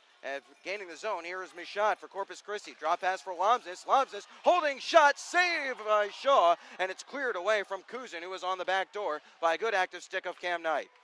Now it's Austin Beaulieu. His pass for Staub, a little too ambitious, intercepted, but the Wildcats are able to work in on the forecheck as this is into the neutral zone once more. Left behind there by a couple. Beaulieu works it along for Farmer to race ahead. Farmer at the left wing wall, looking to work towards the middle. Shot, save. Beaulieu can't sweep it home. Staub bumped it off the wall, waits for support in the form of Beaulieu. Beaulieu had it rattle around through his skates, and it's into the neutral zone for Kuzmeski with 5 minutes gone in the first period. Offside here against Corpus Christi. They have yet to tag up, no matter, as Beaulieu plays it to Farmer. Farmer, shot, glove save there by Lindgren, and he'll hold on. 14:56 remaining in the second period. 1-1 the score. Wildcats had a good spell of offensive zone time there just a moment or so ago, but they weren't able to get too many shots on goal.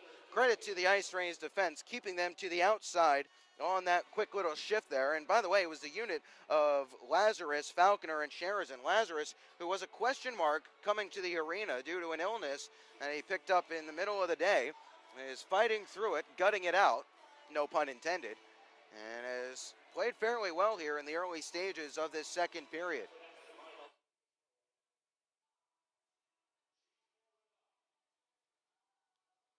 Will be in the offensive zone of the Wildcats when we get back to play here on the right side. I can see John LaFontaine drawing something up on the bench on the faceoff. Looks like he's making an adjustment for everybody to take note of.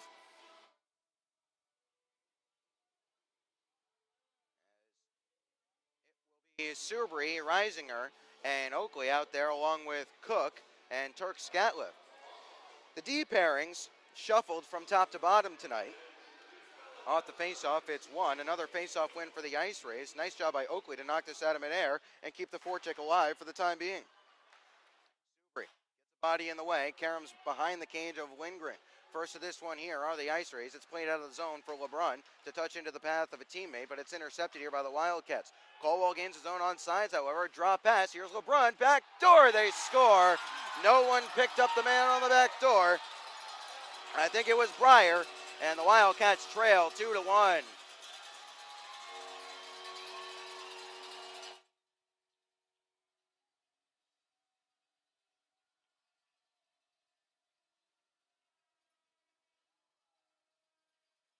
Breyer skated down on the left side. There was nobody marking him after he got in on inside the offensive blue line. And that was an easy tap-in. An easier goal Hill will not score. And the Ice Rays lead 2-1.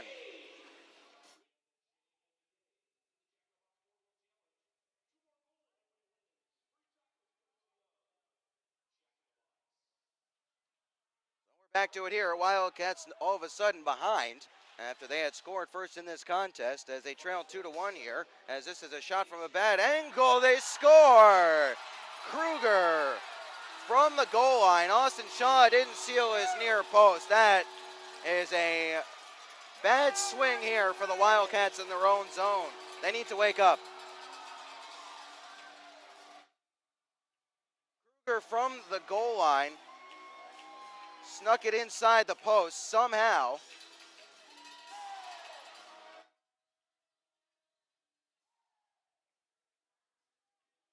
And now it's 3-1.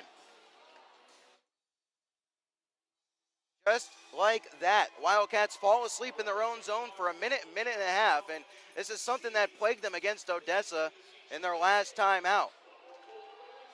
Take their foot off the accelerator just a little bit, And this is what happens. Corpus Christi doesn't score many, but when they do, they get rolling.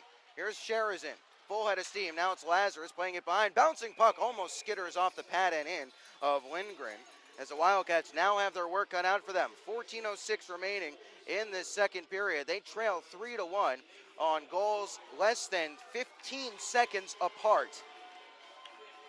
Breyer gets the first one. That's his fourth of the year. Kruger got the second one to make it 3-1. For Kruger, that is goal number 1 on the year. Faceoff is won by Falconer, but it goes all the way to the far side as this is played out into the neutral zone. Looking to step along here, and doing so was Kelly, but it's offside. 13:58 remaining in the second period, and now the Wildcats have to deal with exactly what we heard Coach LaFontaine talking about in our intermission interview. Now that they have the lead, they can lock down, and the Wildcats are probably going to have to go and adjust to some chip and chase a little bit here, as the Ice Rays are very good at clogging the neutral zone with the lead.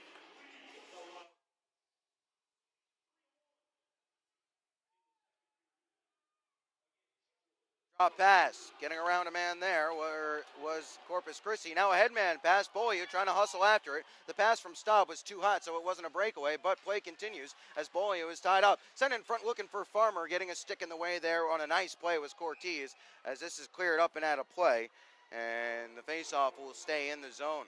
So a couple of good opportunities there for the Wildcats where they just didn't get the bounce. Staub's outlet pass for Beaulieu was a little too far for him to reach and step in on a breakaway. You would have backed him to get a good scoring chance there if he had. And then Farmer in front. Staub couldn't get it to him after Cortez got a stick in the passing lane. Face off to the right of Lindgren. Farmer ties his man up off the draw, trying to pull it free. It goes to the corner. This is cleared into the neutral zone, and hustling back is Matt Cook. 13:30 in the second period. Wildcats trailing 3-1 on 2 goals in the span of 14 seconds by Corpus Christi. Can they respond? We'll find out. Beaulieu turns the puck over as he was trying to find Farmer. Lomsness chips it into the corner. Michaud will beat Scatliff back there to it. Michaud still on the puck, looking to spin it up to the point. Slap shot blocked there and goes wide as Kuzin plays it towards the front of the net. Cook will stick this one away. Pass up to Colin Staub. Staub gains the red line and motors forward. Has a man in front of him. That's Howe. Toe drag by Staub. Shot. Rolls up the paraphernalia of Lindgren. Oh, and we get a whistle after that. Lindgren had covered, and it skipped away from him. And Krasnichuk, the referee, was right on top of it there, but he blew play dead anyway. 12:56 remaining in the second. Wildcats trailing 3-1, looking to get back on the strong side here.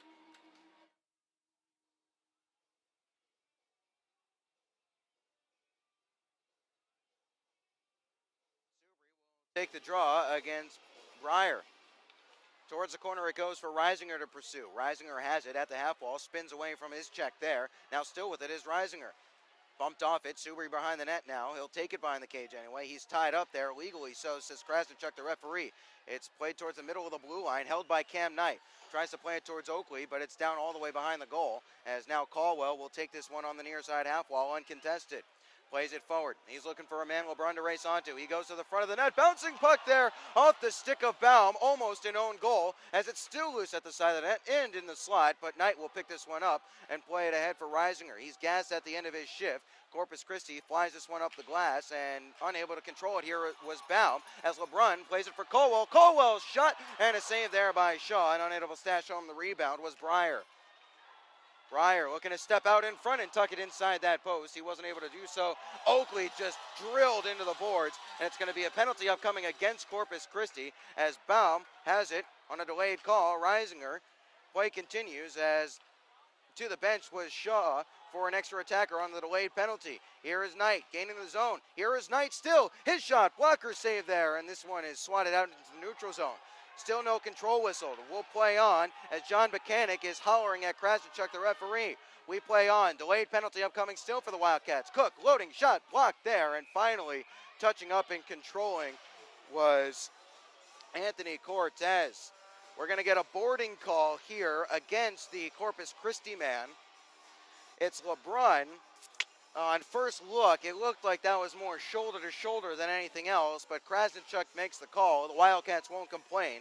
They have a power play goal to their credit already. They're looking to make it 2 for 2 on the man advantage and get themselves back into this contest.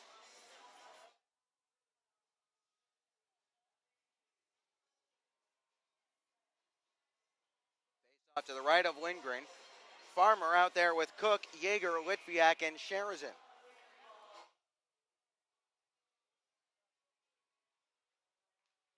The Wildcats in the circle, but they're able to re-corral on a second effort, as here is Matt Cook.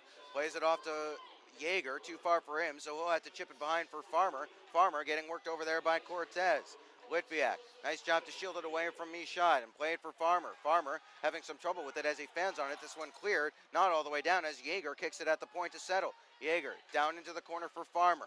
Farmer up for Yeager once more. Yeager, Cook, one-timer, blocked in front as this is picked up by Michaud, and he'll send it all the way down.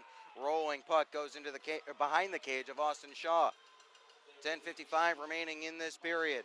Wildcats trailing 3-1 on a power play for the next minute 20 as Farmer loses it in the skates of Sherazin, as now Matt Cook is back at his own blue line and gives it up for Litviak.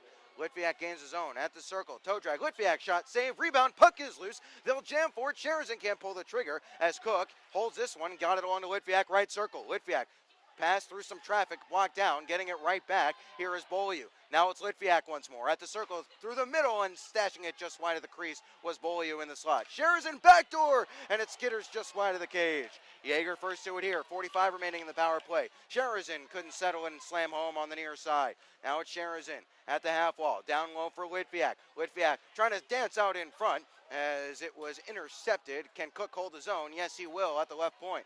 Serve down low for Beaulieu. He had some trouble as Krasnichuk's skates got in the way. Sherazin in front, and a bad angle look there was knocked away to the corner. 25 seconds remaining in the power play. Cook hustling off to the left side to hold the zone. Back to Litviak at the right point. Litviak pass wide of everybody. Beaulieu looking for it. He'll get it at the half wall. Cook one-timer and a glove save by Lindgren.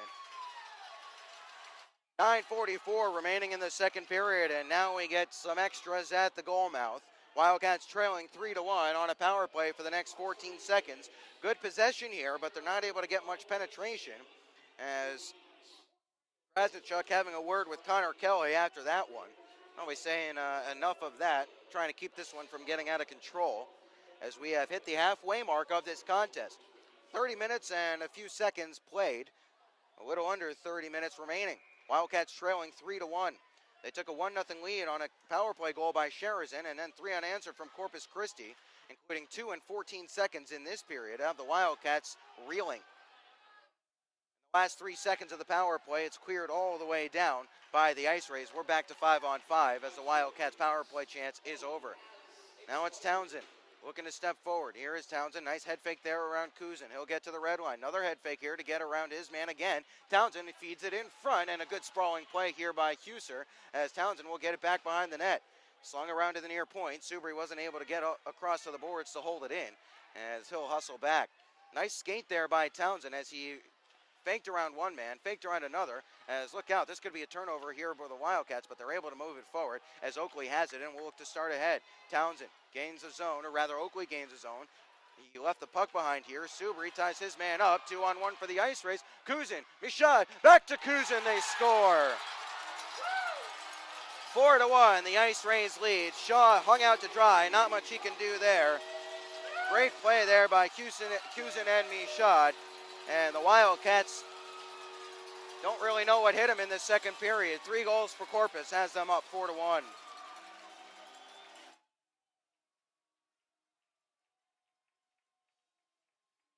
A well-worked 2-on-1. That was finished by Kuzin, who continues his hot play. That's now a 6-game point streak for him, and it's 4-1.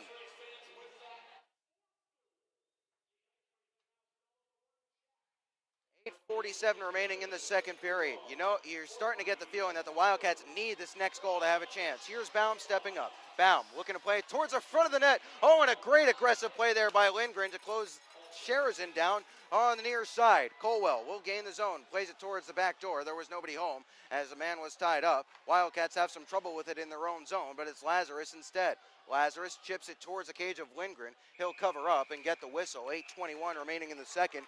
And Lindgren, and a little bit extra here as Lazarus is run hard into the net. Referee is pointing. A penalty out of this. I think they're going to send Lazarus to the box. Lazarus will get a penalty. After the play, it's going to be... We'll wait and see what the call was. Either way, the Wildcats are going to be shorthanded. They're already trailing. 4-1. Goals in a 14-second span in the first 6 minutes of the second. Then Ryan Kuzin at 11:13 of the second period has the Wildcats down 4-1, and they're reeling a little bit here. Now they're trailing, they're going to be a man down as well, as Lazarus is in the box. And I think the Wildcats took their time out here to try and just settle everything down a little bit.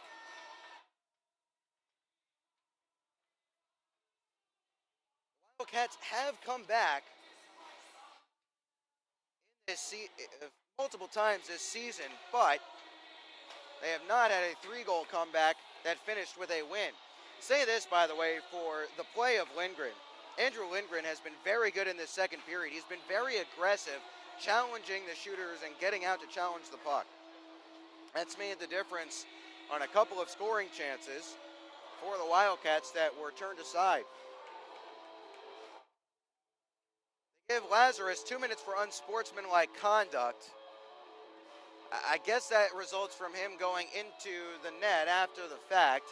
I did not see whether he went in of his own accord or whether he was pushed in. Either way, the Wildcats have to kill off another penalty here. They are 2 for 2. Check that, 1 for 1 on the Gilmore's Collision Center penalty kill thus far. Shaw will stay in the net thus far. Cook and Knight out there along with Farmer and Staub on the Gilmore's Collision Center penalty kill.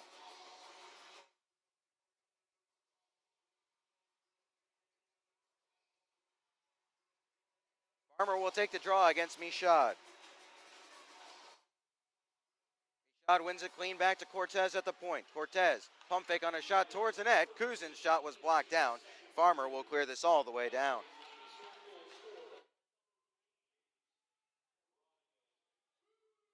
Here's Cortez turning it over to Farmer. Farmer behind the net, plays it looking for Staub. Cortez will intercept and get it right back and leave it there for Michaud to start forward. Michaud. Cook will hammer this one in deep from his own blue line to kill off some more time as the Wildcats have killed off 30 seconds of the penalty to Lazarus. Here's Michaud motoring forward and past Farmer. Michaud gets a step. Michaud forced wide there, upended, no call upcoming as he just lost an edge, but Cook wasn't able to clear it past him as he was sprawled on the ice. Lomsness now for Corpus Christi, up to the blue line and Cortez, to the near side and Kuzin at the half wall. Cortez once more. Now it's Michaud. He'll take it back to the blue line. Cortez stepping down, shot, caroming around, they score! What a play. That was swatted out of midair by number 14, LeBron, and the Wildcats have let this one slip away from him. It is now 5-1.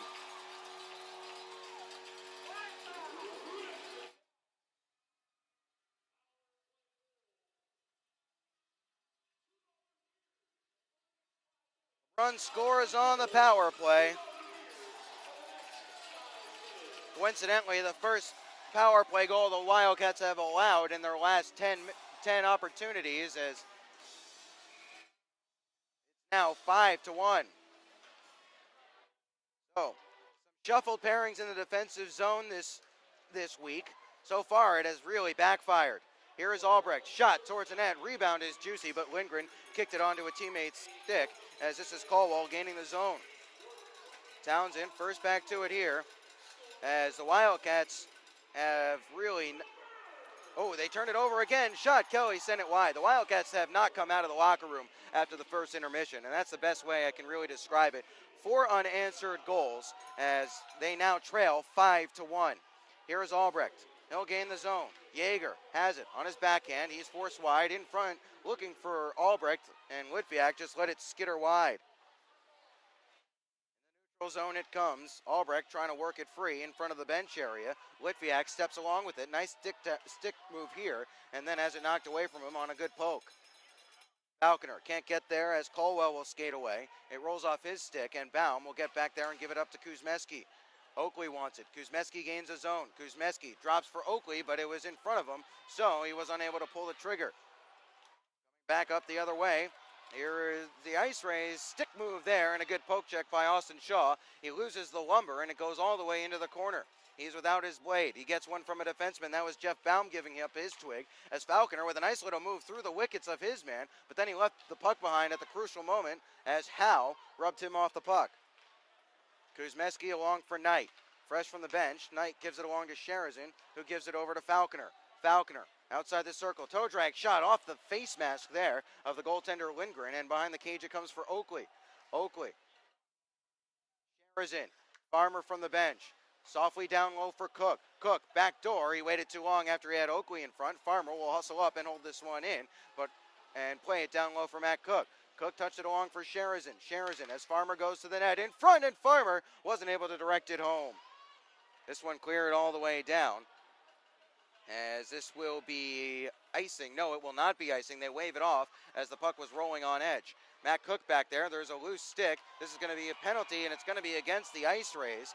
5:08 remaining in the second period. It's going to be against Michaud, and it's going to be cross-checking, I believe.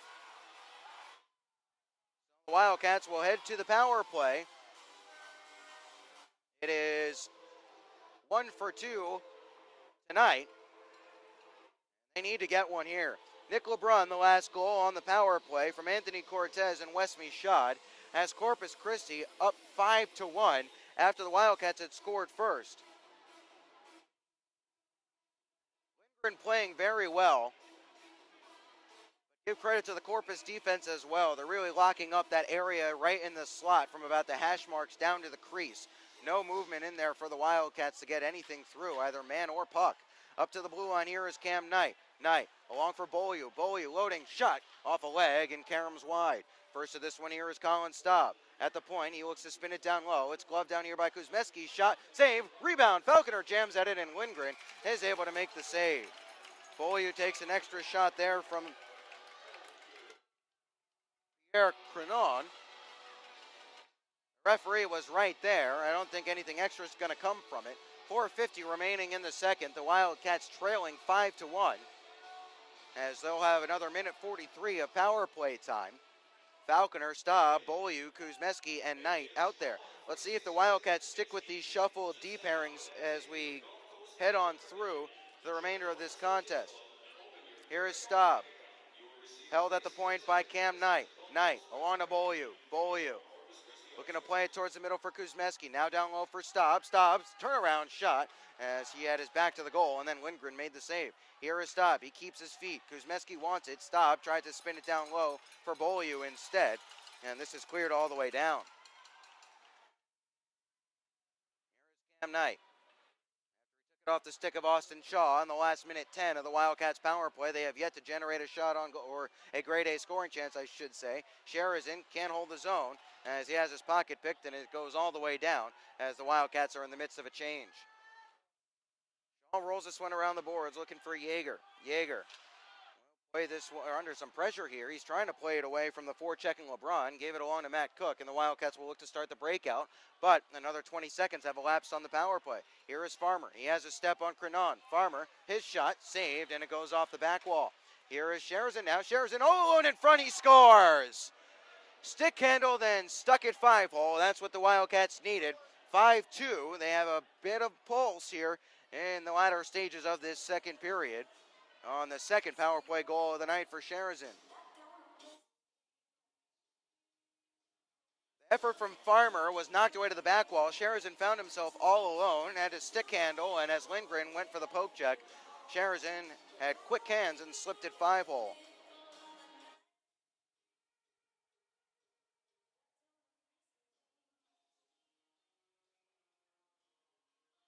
The first step has been taken by the Wildcats. Let's see if they can get another one here, or at the very least, keep Corpus Christi from reestablishing a 4-goal lead. That has got to be offside, but the referee, Rishatel, missed it. Here is Scatliff. He turned it over. Kuzin was waiting for it in the slot, and Scatliff telegraphed his pass, but Oakley picks up a loose puck anyway. Now he is dispossessed by Michaud in the neutral zone. Wildcats trying to do a little bit too much here. Michaud loses an edge, and it's worked along to Oakley. Oakley, now Subri, left behind here, and this played all the way down. No icing, as Oakley will change up. 3:10 remaining in the second period. Wildcats have pulled one back. They trail 5-2 now after Sherazin's team-leading 9th goal of the year. Michaud will look to rush past Matt Cook. Cook with a good stick there and forces him towards the wall. Behind the net here is Michaud. Michaud, now it's Cook. Cook works it up the wall for Litviak. Litviak in front of the bench area. He'll gain the zone in front of Howe. Toe drag here by Litviak, putting on the brakes. Now with some space, toe drag still Litviak, and he needed to shoot that puck and got way too fancy with it. Here is Lomzis now, trying to come back the other way. Litviak will take it back and look to motor up ahead as Jaeger 2 is right in the 2-on-2. Litviak fed towards the middle. Jaeger was tied up on a good legal play and will play on.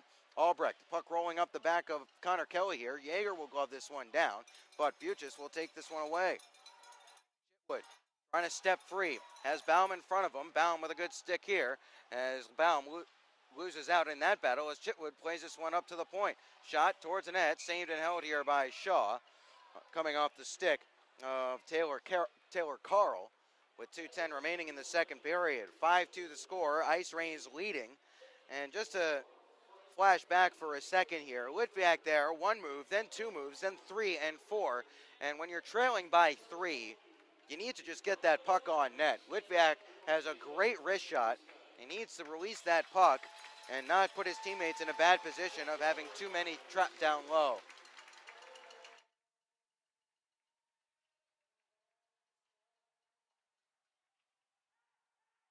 Face-off, it's towards the net, a hit off the post, as here is Bolio looking to motor forward.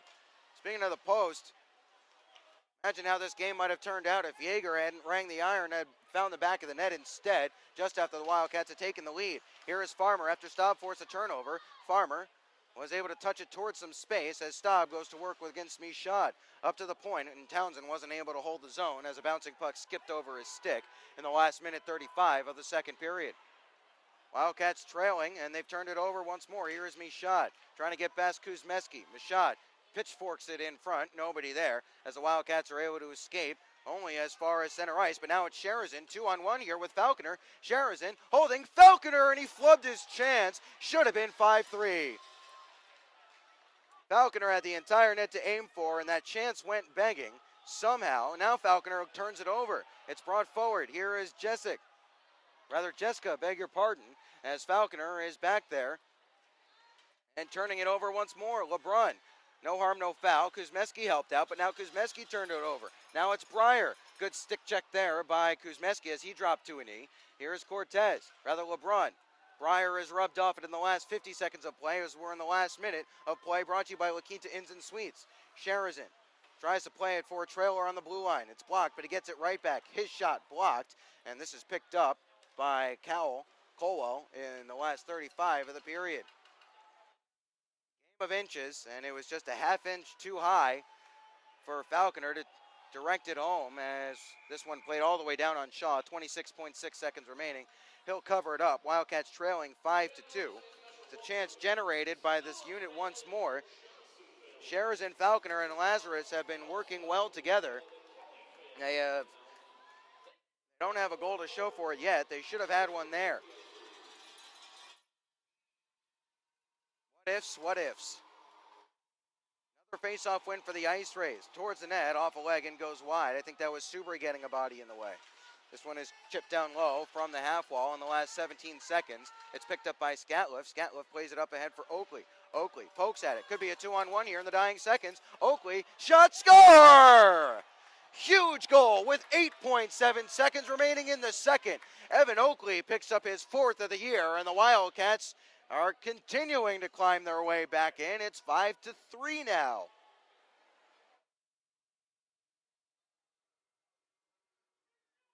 Oakley raced down the right wing side.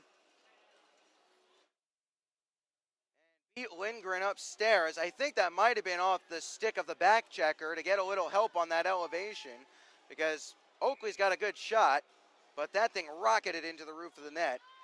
So the Wildcats have some life. 5 seconds remaining, as this is Albrecht trying to poke it free. 1 second and a slap shot. Oh, and that stung me shot right as the horn sounds. He is down and a little slow to get back to his feet. Now he is, as just like that, the period has ended.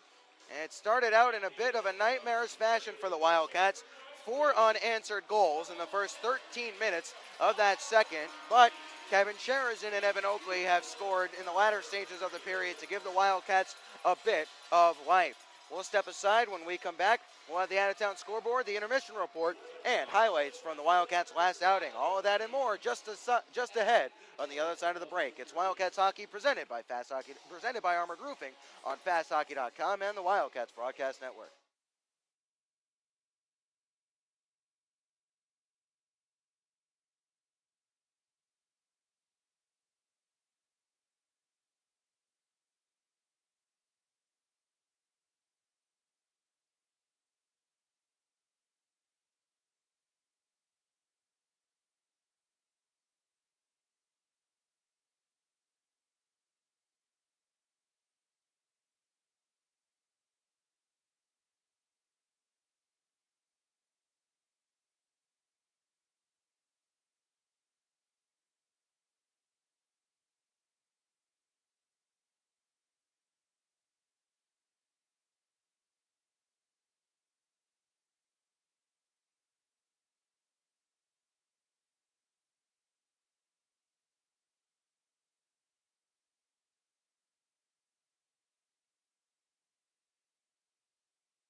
The American Bank Center here in Corpus Christi, Texas, along the coastal bend of the Gulf of Mexico. Wildcats trailing 5-3 after that second period, and it was a nightmarish second period. It kind of looked like they forgot to come out of the locker room after the first intermission. 4 unanswered goals, including 2 in the span of 14 seconds, had given the Ice Rays a 5-1 lead. But credit the Wildcats, they did not go away quietly. Kevin Sherazin scored his second power play goal of the night, his team-leading 9th tally of the year. And then Evan Oakley, with about 9 seconds remaining in that second period, made this one a little bit tighter heading into the third as he scored his 4th tally of the year. Turk Skatliff gets the assist. That's where we stand, 5-3 the score. Shots on goal in the frame. 16-10 in favor of the Wildcats, but Lindgren has been very good in the early stages of this weekend series. The Wildcats, no stranger to comebacks as they're trying to mount one here tonight. In their last contest, they had to mount a comeback then as well, as now we will revisit that thrilling topsy-turvy 8-5 affair against Odessa. Rest for the Jackalopes. Here's APAP pulling it free, puck loose, stop, scores! APAP tied his man up as he walked towards the front of the net. Johansson couldn't pull himself free, and the Wildcats lead 1-0 on Colin Staub's second goal of the year. 15:29 remaining in the first period. Right off the draw, the icing burns Odessa, and the Cats have the lead. As this works its way along to Rasmus Waxen-Enbach on the near side.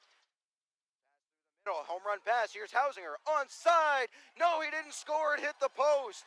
Hausinger with his second breakaway attempt of the game, as that was a great feed up the middle from his brother. As a shot towards the net, blocked down in front. Shaw didn't have to make the save as Sherrison will motor ahead. Could be a 3-on-2. Here's Farmer back through the middle. Now a drop pass. Falconer scores! It was a lucky bounce. Alex Falconer wires it into the back of the net. Johansson beaten for the second time, and the Wildcats' lead is doubled. It is now 2-0. Forward, he'll load a shot, send it wide of the cage. And you wonder how different this game might have been if he had converted on either of his breakaway attempts. Hit the crossbar on one, fed towards the middle. Here's Carbone, and he scores. That was Jesse Gentilla stepping down as he answered right back. You could see trouble developing on that one, as now it's 2-1. Here's Hausinger. Shot wide of the cage. Stick to side there by Shaw. Bouncing puck. Settled and shot. Score! Jagadarian caught a lucky bounce off the glass behind the cage of Shaw, and he snuck it through Austin, and we're tied up 2 apiece. Stop. Hard cross ice looking for APAP. Had some trouble with it. On a second effort, he can't spin it back to Baum. It's a turnover. Here is Carbone. Carbone behind the net. Spin around shot. Saved there by Shaw. Bouncing puck. They score.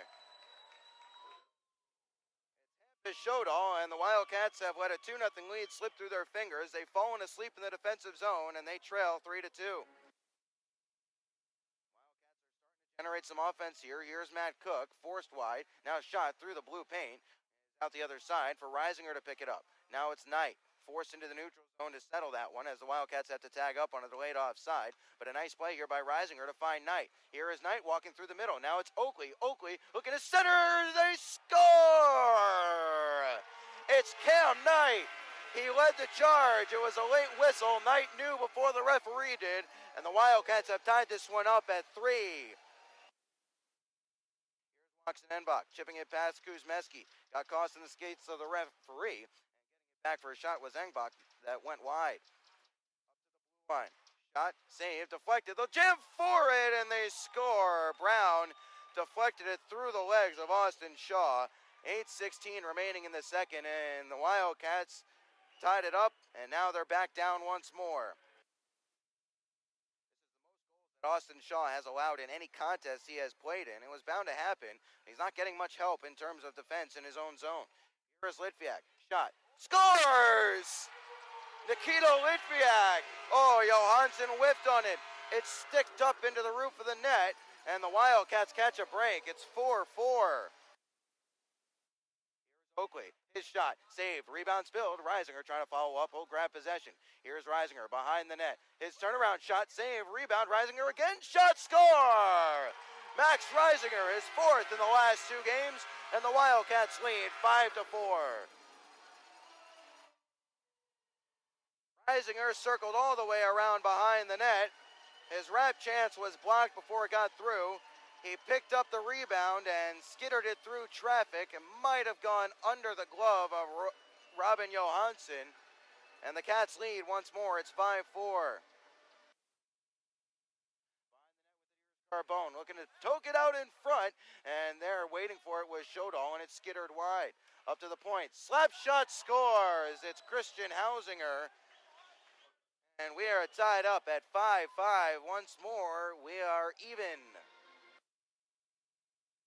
Tap off the draw. It's one back towards the corner while Staub will grab it there. He'll look to wheel ahead as a stretch pass hits Beaulieu. Beaulieu takes to the right wing wall as APAP crashes the middle. Shot score! Austin Beaulieu shot from outside the circle, and the Wildcats regain the lead. It's 6-5. Just like that, the Cats regain the lead as Austin Beaulieu picks up goal number 8 on the year. There, as this is a bank play up ahead for Litviak. Onside, but Litviak couldn't corral the pass. Now a loose puck is held momentarily by Yeager. Good interception here by Matt Cook. He'll start the rush up the ice. Top of the circle. Here's Matt Cook. Drop pass. Litviak shot scores! Nikita Litviak, one-timer from the top of the circle, and the Cats have their second two-goal lead of the night. It is 7-5. First to this one here are the Jackalopes. Reisinger couldn't win that battle, but Oakley will try and hold his own. It's forced to the middle of the ice, and will be picked up on a turnover. Here's Oakley. Tried to stick handle there, lost it, got it to Cam Knight. Here is Knight skating down. Shot scores! Deflected in front. I think it's Subri's goal. And the Wildcats lead by 3. It's 8-5. A good bit of puck luck there as the clearing attempt was off a teammate's skate for the Jackalopes. That gave the Cats a chance to hold the zone, and they made the pressure pay. The horn will sound as the Wildcats will come away with an 8-5 win.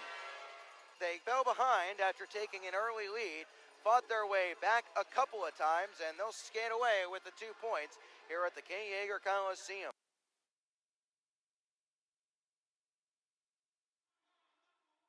Well, if those highlights didn't hammer it home for you, let me do it one more time. The Wildcats do have the offensive firepower to launch a comeback. They're going to need to do so in the third period here. They're trailing 5-3, but 2 goals in the last 6 minutes of that second period have given them life. In the last 4 minutes of that second period have given them life even. As it was, as I mentioned, Kevin Scherer's in on his second power play goal of the night and 9th goal of the year. And then Evan Oakley's 4th goal of the year. Oakley having a strong game as well as he raced down the right wing side, cut towards the middle, and at the face-off dot, unleashed a shot that somehow went top shelf past the shoulder of Lindgren. And if they're going to get back into this contest, the Wildcats are going to have to unsettle Lindgren. They're going to have to get one early, and they're going to have to make life very, very difficult for the Ice Rays defenders as they try to break out quickly. That's something that they have not been able to do thus far in this contest. As now we'll take a look at the out-of-town scoreboard, brought to you by Jerry's Sporting Goods. As I mentioned earlier, just 2 other games going on right now. In Bismarck, it is 5-3. The Minotauros now leading the Bobcats as they have expanded their lead. They're in the second intermission there. Rio Grande Valley is clawing their way back against the Jackalopes. 4-3 the Jackalopes now lead. It was 4-2 at the end of one. They're at the end of the second there in Odessa. That'll do it for us here on the intermission report. When we come back, we'll have the third period of action. Will the Wildcats be able to launch a comeback? Stick around and find out on Wildcats Hockey presented by Armored Roofing.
Back to the American Bank Center. Ben Horner with you. Wildcats hockey presented by Armored Roofing continues here as the Wildcats look to continue their comeback.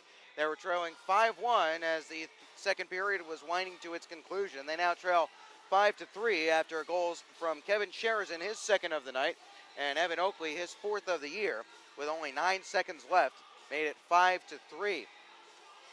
And now you can start thinking of the missed chances a little bit. You think about the Jaeger shot that rang the post at 1-0, and then Falconer somehow stashing that wide. Either way, the Wildcats are going to need to get one early to put Corpus under some pressure here as we're right back to play in the third period, brought to you by American Classified. As controlling it here is Townsend. Townsend had some trouble with it there. He'll serve it behind for Kuzmeski, who will pitch it right back for Jake. Townsend will look to move forward. He gave it to Beaulieu now with Staub to his right. Here is Beaulieu. Had it sticked away from him as it's going to be offside. Beaulieu takes a little shot there and gives one of his own, as now there's a little gathering around Trevor Huser. So we'll get the whistle. Neutral zone faceoff will ensue. 19:38 remaining in the third period. In a game, the Wildcats trail 5-3. They outshot Corpus Christi 16-10 in that second period. 25-19 is the total through 2 periods of play, according to Point Streak.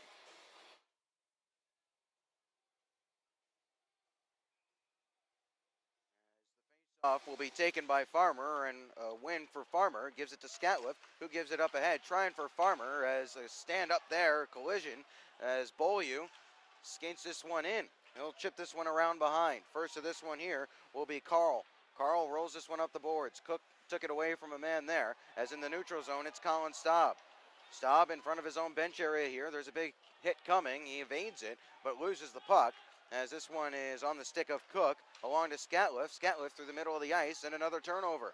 Carl chips it past Scatliff and will hustle after it. First to this one here is Turk. He'll try to play it behind, but it's turned over again.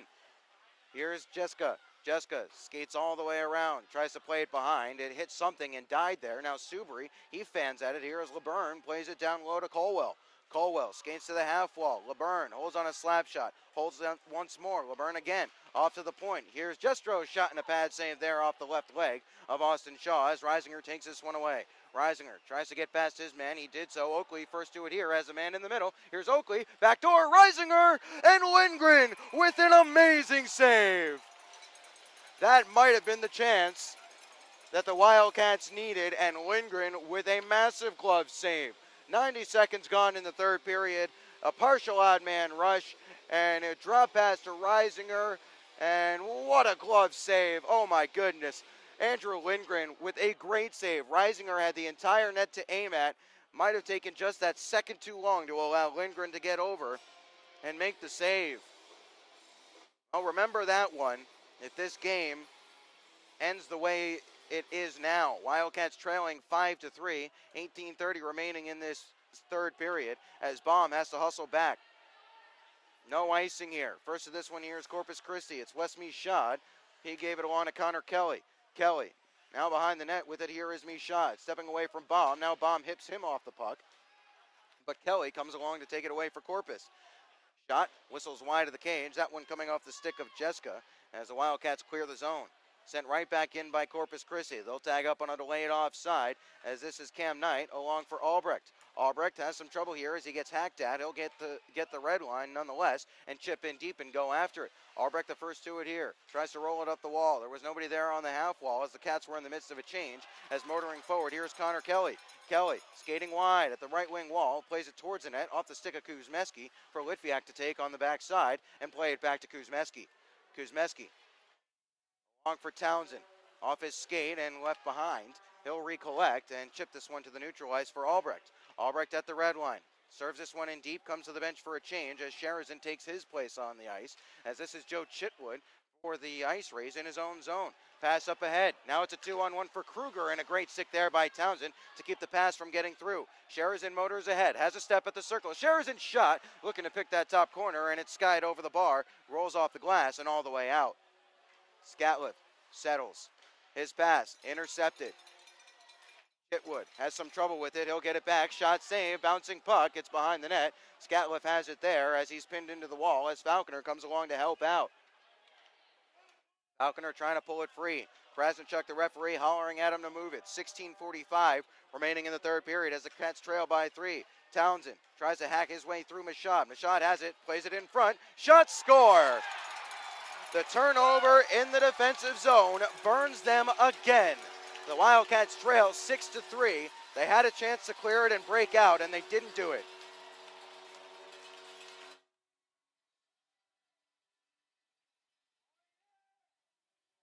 Fact of the matter is, as good as the Wildcats offense is, if you're going to play this sloppily in your D zone, you're going to lose hockey games. That save by Lindgren at the other end just a moment ago just looms even larger now. It's played behind the net by the Ice Rays. First of this one here is Matt Cook. Lomsness wasn't able to get that battle won as Bolio chips us ahead for Colin Staub. First of this one here is Staub. Behind the net, Bolio with it. Bolio trying to pull it free and play to the point. Cook serves it right back down low for Bolio. Bolio, now Staub once more, spinning away. Staub plays it out in front. Puck is loose in the blue paint, and it's pulled free, and the Ice Rays will look to skate ahead. Chipped forward here off the stick of Lomsness. First of this one is Matt Cook. Cook. Side and Farmer. Farmer hard pass through the middle of the ice, intercepted. Expect to see more of that as the Wildcats need to stretch play and get a little bit riskier to try and get back into this one. They trail 6-3. They entered the period trailing 5-3 as here's Subri loading, shot off a leg there, and that stung Howe. Rather, that was Huser who it stung, as trying to work this one along are the Wildcats. Subri and Bolio Reisinger down there. Subri trying to work it free as Huser is on top of the puck. Finally, it's worked free. Played by hand there of Huser. No hand pass called as Reisinger chops this one towards the point, but it didn't reach. Baum hustles back to get it. Has a man draped all over them. That's Caldwell. Baum had some trouble with it, but he'll get it back. Slam on the brakes and step away from danger and give it to Cam Knight. 15:05 remaining in the third period. Up to Subri. Subri along the right wing wall. He'll shield off his man from the puck and play it up to Knight. Knight settles, fans on it now, and looking to race away. Here's Jessica. Knight gets back and runs him hard into the official, and this is offside here. Mashad lost his stick. Headman pass. Here's Oakley. He's looking for a second. Oakley, shot. Whistles wide of the cage on the blocker's side as Yeager tries to step on the left point and couldn't hold his own. Knight steps into some space with the puck. Oakley delivered a little shot to Jessica. That disrupts play. The Ice Rays chipped this one in deep in the last 14 and a half of this third period. Townsend plays it up ahead to Yeager. Yeager gains his own. He'll look to play it wide as the Cats are in the midst of a change. Yeager now looking to play it up to the point. Instead, he'll stash it down low for Albrecht. Albrecht left it behind there looking for Litviak. Litviak trying to step along here. He's rubbed off the puck but gets it right back. Here's Litviak. Slams on the brakes in the corner. Litviak in front again. Yeager can't pull the trigger. Where's the puck? Held in by Yeager, but he wasn't able to hold the zone as Kuzmeski has it in the neutral zone, but then is dispossessed. Kruger has a goal to his name tonight. He's separated his man from the puck. Litviak left this one behind. Recorrals got it to Albrecht. Albrecht tries to skate 1-on-3. A little too much there from Austin Albrecht as this is played in deep. Out of his cage to play it here in the last 13:35 of the third. Crowd wanting a checking from behind call on an inadvertent collision. Might have had a case, but Krasnichuk lets them play on. Dispossessed here is Falconer. Lom's shot saved and held here by Shaw. 13:26 remaining in the third, and this period started out with a lot of hope for the Wildcats. They were trailing 5-3, but they had just scored 2 at the end of the second period. Then Reisinger gets a great chance. 90 seconds into the third, and Lindgren just made an unbelievable save. Stretching from right to left, he somehow got his glove in the way and kept it out. And then the Wildcats get burned on another defensive zone turnover, another D-zone miscue. They need to tighten up the blue line play, as now it is 6-3. We know the Wildcats' offense is potent. We know they can score goals. The Achilles heel has been defense thus far, and it's continuing to be a spot of bother for the Wildcats. Face off to the right of Shaw. Kind of surprised that they're leaving Shaw in here after he's gotten hung out to dry as many times as he has. 13:26 remaining in the third. 6-3 the score as the Wildcats trail. Face-off, Scatliff still out there. Bolio plays it along to Matt Cook as Cook has this one and plays it into the middle for Scatliff. Scatliff, pass, turned over. Here's Kuzin. Now it's Michaud again. Michaud, toe drag, Michaud walking through, and a good save there by Shaw after Scatliff turned the puck over and put it right on Michaud's stick. Farmer. Farmer on his backhand. He'll drive it wide, play it towards the front of the net. Stop, couldn't get a stick on the loose puck. It's cleared all the way down and will go for icing. No, it will not go for icing. As they say, it caromed off a leg just outside the blue line. Cook back to get it. Cook. Ooh, dangerous here. Now he's bumped down off the puck, turns it over, but from his belly, he was able to stick it into the neutral zone. Bouncing puck, knocked away there by Austin Shaw on the last 12:40 of the third. Swept along here by Cook. LeBrun stepped in front and plays this one to the far side corner. Breyer there. It's chipped back behind. First of this one here is going to be Corpus Christi. LeBurn in front. Shaw makes a save on the doorstep. He didn't know much about it, and we'll get the whistle here. A pass off the back wall, as now there's a coming together. Pass off the back wall, caromed out in front. It was slammed into the right pad of Shaw, and we get the whistle. 12:24 remaining in the third. Wildcats trailing 6-3 here, and now Corpus Christi is looking to pour it on. Wildcats have one shot on goal in this third. That was Max Reisinger's that he got robbed on. Everything else has been Corpus Christi, so that was a key save in this contest. Slap shot wide of the cage, or saved and knocked wide of the cage by Austin Shaw. Behind the net here is Michaud. He looked to play out in front. He couldn't get it all the way there. It's up to the point for Huser. Huser will play it around the perimeter as Kelly takes it in front of Kuzmeski. Yeager gets into a battle there with Jessica. Looking to pull free, and doing so is Michaud, but he pulled it free to Sherazin, who gave to Litviak. Litviak looking to split everybody. Litviak bumped off it here, as first to this one is Crenon.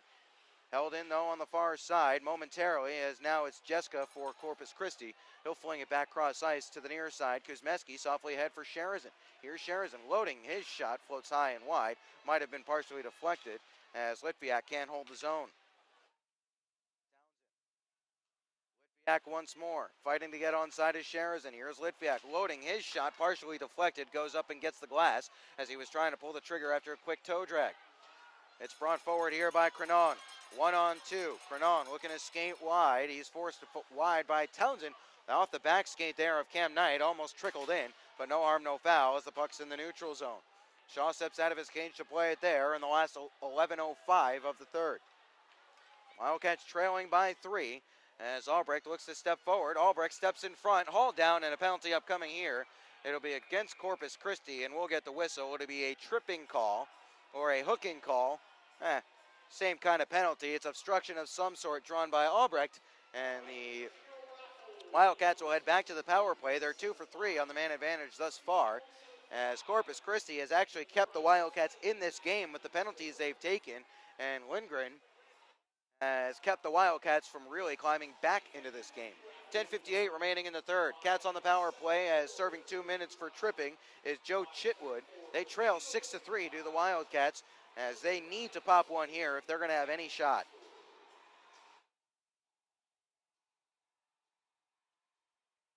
Held in by Townsend on the off the face-off. At the point, he'll play it to Oakley. Oakley snatches down low for Lazarus. Lazarus at the half wall. He'll play it down low for Oakley. Oakley once more.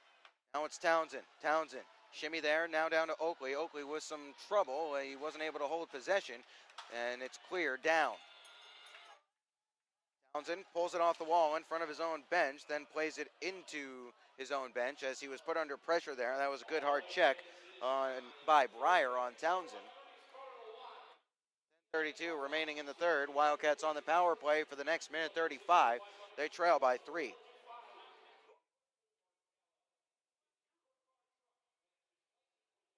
off to the left of Shaw.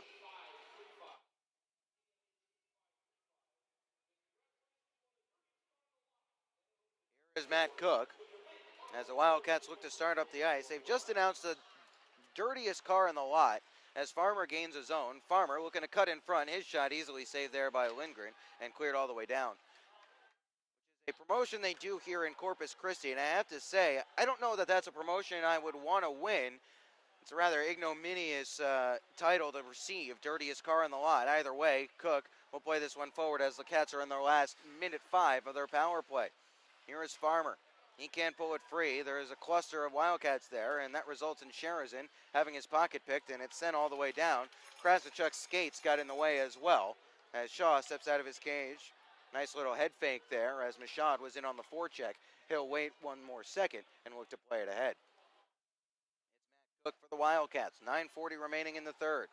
Cook gains his own. He'll wrap it hard around the boards. Lindgren can't reach it behind his net. Beaulieu left behind here as Staub will step away off the half wall. Here's Staub. Now to Beaulieu. Beaulieu looking to wrap all the way around.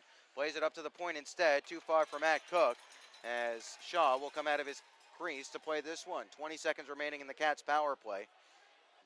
Kind of see that the Cats are starting to realize the writing's on the wall in this contest as Cook plays it up ahead for Beaulieu. Beaulieu at the circle. Beaulieu tries to motor all the way around. Now it's hooked off him and cleared all the way down.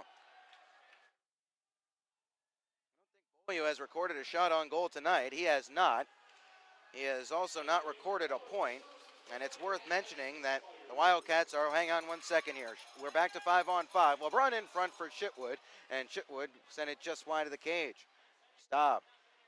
It's Kuzmeski now for the Wildcats. Kuzmeski, he'll put on the brakes as the Wildcats will look to start the breakout. Headman pass for Beaulieu, too far for him, but he beats the icing call here as he was first back to the dots. Albrecht, nice forecheck here to hold the zone. This sent all the way down. This should be icing, and it will be icing with 8:28 remaining in the third period. Wildcats trailing 6-3, and Corpus Christi has just shut up shop in the exact fashion that Coach LaFontaine said that they were going to do if they got a lead. Really not a surprise. Corpus Christi, very good when they lead after 2 periods of play.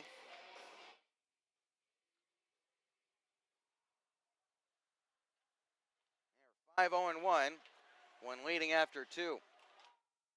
Conversely, the Wildcats don't have much success when trailing after 2. Here's Albrecht. Cats are 2-3-1 when trailing after 2, but if they were going to make that 3-3-1, you kind of feel like Reisinger needed to score that goal from the high slot. That came at 18:30 of the period, and after that, that would have made it 5-4 as Knight gloves this one down in the neutral zone. That would have made it 5-4, but instead, it was a great glove save by Lindgren, and a turnover in the Cats' defensive zone resulted in a scoring chance and a goal for the Ice Rays. That's where we stand. It's 6-3 as the Cats are ruining a nightmare second period when it took them about 12 minutes to come out of the locker room. Here is Reisinger. Tries to feed it towards the net. Oakley, turnaround shot as he's bumped down. No call up coming here. He looks at the referee with a little bit of a glare as we play on. Knight gloves it down and looks to skate forward. Could be an odd man rush for the Wildcats. Drop pass. Albrecht holds on it. Now his shot scores! Austin Albrecht. A 5-on-5 goal makes it 6-4 with 7:27 remaining in the third period. That is Albrecht's first career goal, assuming it goes to him. And the Wildcats trail by 2. I thought Albrecht might have wasted his opportunity. After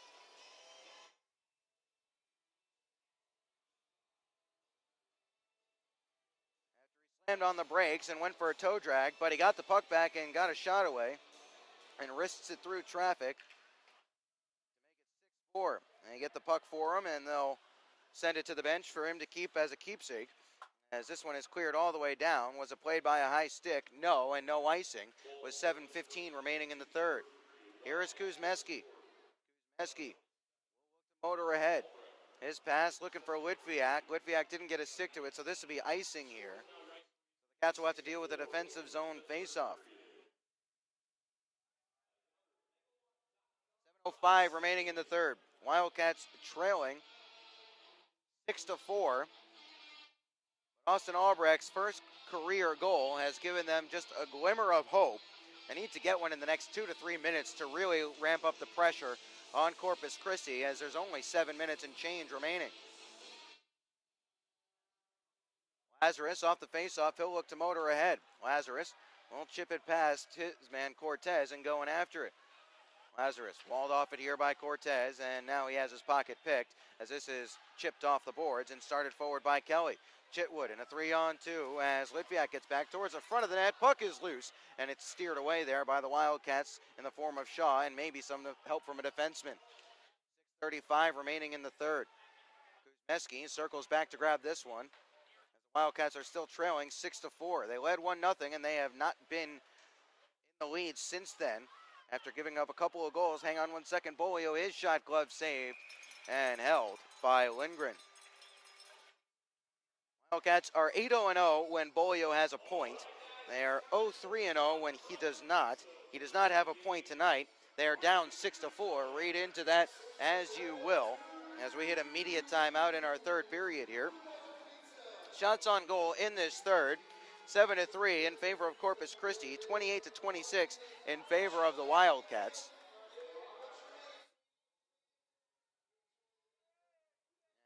Huddle up around the Wildcats bench. Lots of what-ifs in this game for the Wildcats. They went up 1-0 after a great save from Austin Shaw. Started an odd-man rush on the power play the other way. Sherazin buried it. They almost went up 2-0 just about a minute or so later, but Eric Yeager's shot from the top of the circle rang where the crossbar and post meet, and it caromed away to the far side half wall. Then it was 5 unanswered for Corpus Christi. Anthony Cortez tied it up at 1 goal apiece at the end of the first, and then, well, it all just kind of went downhill from there in the second. 4 unanswered in the second before Sherazin and Oakley got the Wildcats back in it. It was 5-3 entering the third. Both teams have had a goal apiece, as here's LeBurn, his shot looking to pick the far side high, and Shaw was able to direct it wide. Farmer trying to gallop his way through. Has it sticked away from him, but Bolio is there to help out and pick it right back up. Tries to get it back to the point, but he flubbed his pass as he was knocked down. Little tangle up back there. Referee will let things continue and let it settle itself down in the last 6 minutes of play in the third.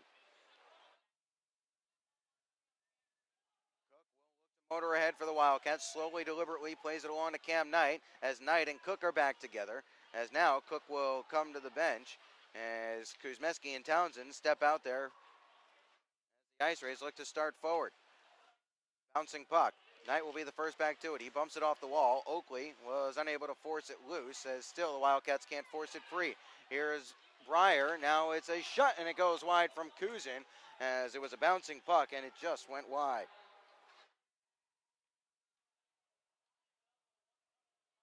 In possession in his own zone in the last 5 minutes as Reisinger looks to motor forward, and you see 4 Ice Rays in the neutral zone as they're clogging things up, keeping the Cats from trying to get any space.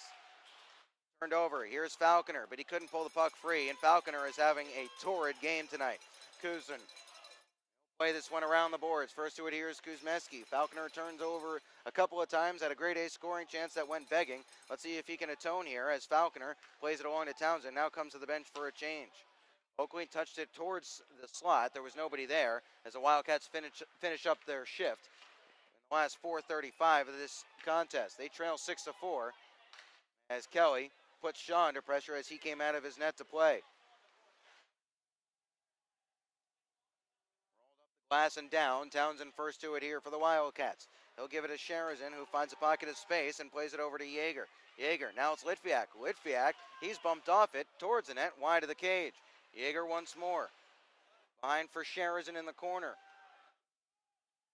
Sherazin looking to motor behind and play it up to the point. Now a turnaround effort. Shot blocked there. That one off the leg of Kruger. Now it's Yeager in the slot. His shot glove saved by Lindgren. And we'll get the whistles. 3:59 remaining in the third. Wildcats trailing 6-3. 6-4, I beg your pardon. As it's looking like that second period is going to be their undoing in this contest. Looks like the Ice Rays are going to get their first win in their last 3 contests.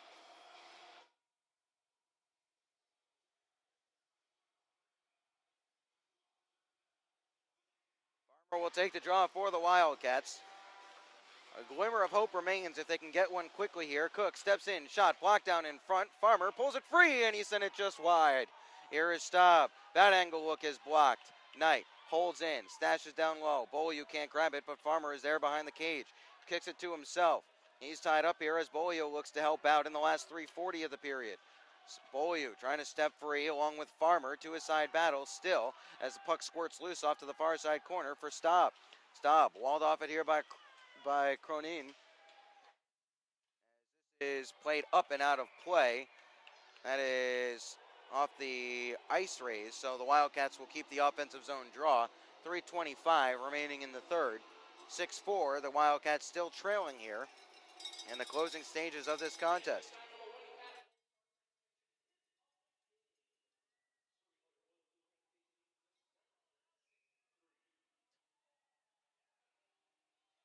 Albrecht will take the draw for the Wildcats. Out there with Reisinger and Lazarus, so some line changes here.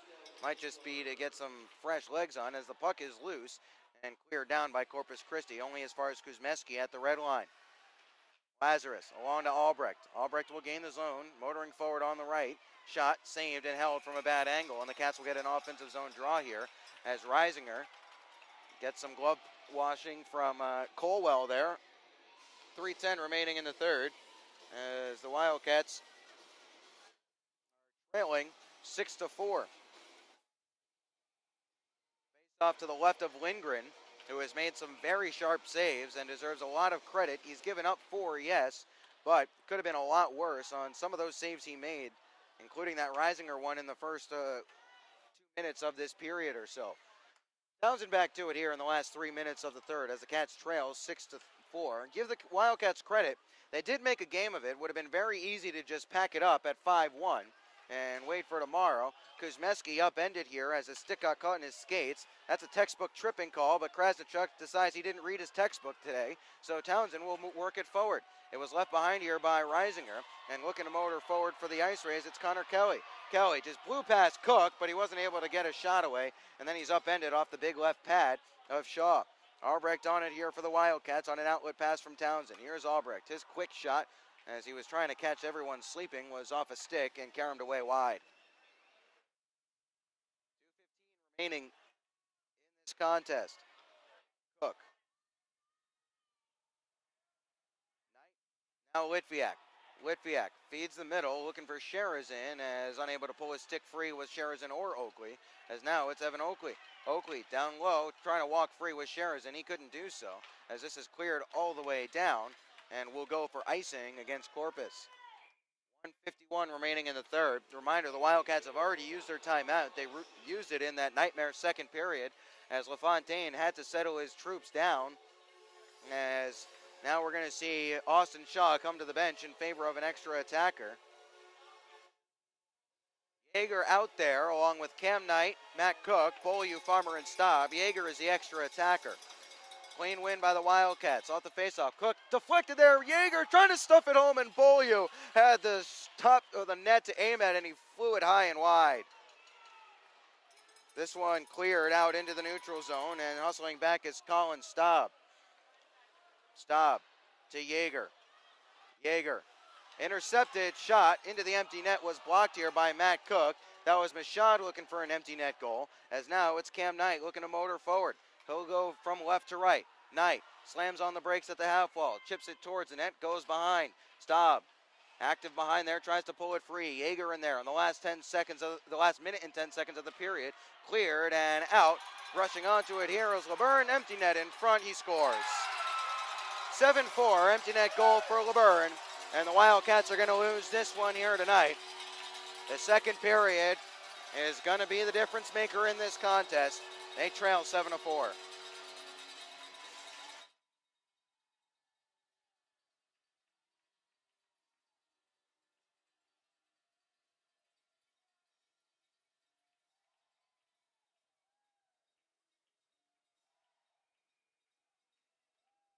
Burn into the empty net. Makes it 7-4. We hit the last minute of play in the period, brought to you by La Quinta Inns and Suites. And it's all over but the final horn now, as Murphy has it for the ice raise. Gives it along to Crenon, and back to Murphy. He'll look to motor forward. Townsend first to it here for Wichita Falls. Gave it to Falconer, and Falconer will look to motor forward. He'll get in the zone. Slams on the brakes in the corner here. Now has it taken away from him. Caldwell picking his pocket. Shaw is back in the cage to my right, so the net is no longer empty. This one is a penalty. Who's it going to be on? Is it on the Wildcats? I think it's going to be on Kuzmeski for a slash. No, it's Caldwell, 2 minutes for slashing. So just a little bit extra here to get through. The Wildcats will have a power play. They are 2 for 3 on the power play tonight. 4. That. Face off to the right of Lindgren here. Really does deserve a lot of credit and applause for his efforts in that second period as the Wildcats started to pour things on after a rough start to that frame.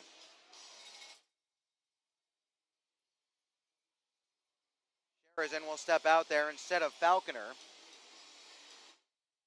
Nope, Falconer's going to step out. They say that Sherazin was too late getting onto the ice. So it'll be Falconer to take the draw.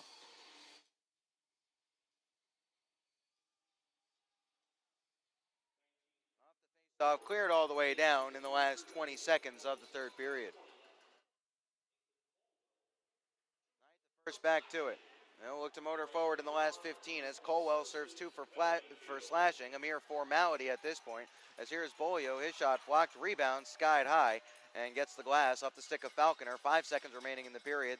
They'll dig for it in the corner, just trying to kill off some more time as Corpus Christi, and there's the horn. That'll do it. The Wildcats started off strong. 1-0 was the score in the closing stages of the first before Anthony Cortez scored to make it 1-1. And then, a little bit extra here. Caldwell and Bolio with it coming together. And Krasnichuk quick to step in. Either way, the second period is the Wildcats' undoing. They get outscored 4-2 in that frame. They aren't able to launch the comeback or complete the comeback after a couple of quick goals at the end of the second. And they lose 7-4. With the loss, the Wildcats are now 8-4-0. They miss a golden opportunity to take over second place in the North American Hockey League South Division, as Lone Star is idle this weekend. Not only that, now the Wildcats are going to slip down to 4th place as Corpus has leapfrogged them. 7-5-4 are the Ice Rays in that one. Reminder, the next broadcast tomorrow night, or rather check that. We'll get you the scoring summary before we step off air here. It'll take a little bit, but we'll get through it. As the Wildcats got things going, Kevin Sherazin made it 1-0 at 13:37 of the first before Anthony Cortez made it 1-1 at 16:44. Then all hell broke loose for the Wildcats in their own defensive zone. Nathan Breyer and Mason Kruger scored 14 seconds apart in the second period. Ryan Kuzin and Nick LeBurn then scored about a minute and a half apart in the second half of the second period. That made it 5-1. Kevin Sherazin scored his second goal and second power play goal of the night at 16:14 of the second before Evan Oakley gave the Wildcats a little bit more life at 19:51 of the second on a forehand effort that just snuck under the crossbar and into the back of the net. The Wildcats came out in the third. They had a great opportunity to take it from 5-3 to 5-4 after Oakley had gained the zone. He played it to Reisinger in the high slot. Reisinger settled, stopped his feet, and I think that 2 to 2 seconds was just the time that Lindgren needed to get back from right to left. He extended that big paw of his on that left hand, the big catching glove, and he was able to smother the shot of Reisinger to keep it at 5-3. And then after that, just about 2 minutes later, it was Connor Buchis from West Machada and Joe Chitwood. A terrible defensive zone turnover by the Wildcats led to an extended spell in the offensive zone for Corpus Christi. They made the pressure pay, and that made it 6-3. Austin Albrecht would get his first career goal at the 12:33 mark of the third. But that was not enough as Nick LeBurn tacked one into the empty net to make it 7-4, and that is where it finished. With the loss, Austin Shaw is no longer the only undefeated goaltender with 5+ starts in the league. That is his first loss. He made 20 saves on 26 shots. Andrew Lindgren, the winner, made 33 saves on 29 shots. Our next broadcast tomorrow night, same time, same place, 7:05 here at the American Bank Center between the Wildcats and the Ice Rays, as the Cats will look to salvage a split. Pre-game from 6:50 on FastHockey.com and the Wildcats Broadcast Network. Until then, I'm Ben Horner saying thanks so much for joining us. And Wildcats Hockey presented by Armored Roofing. Until tomorrow night, good night and take care.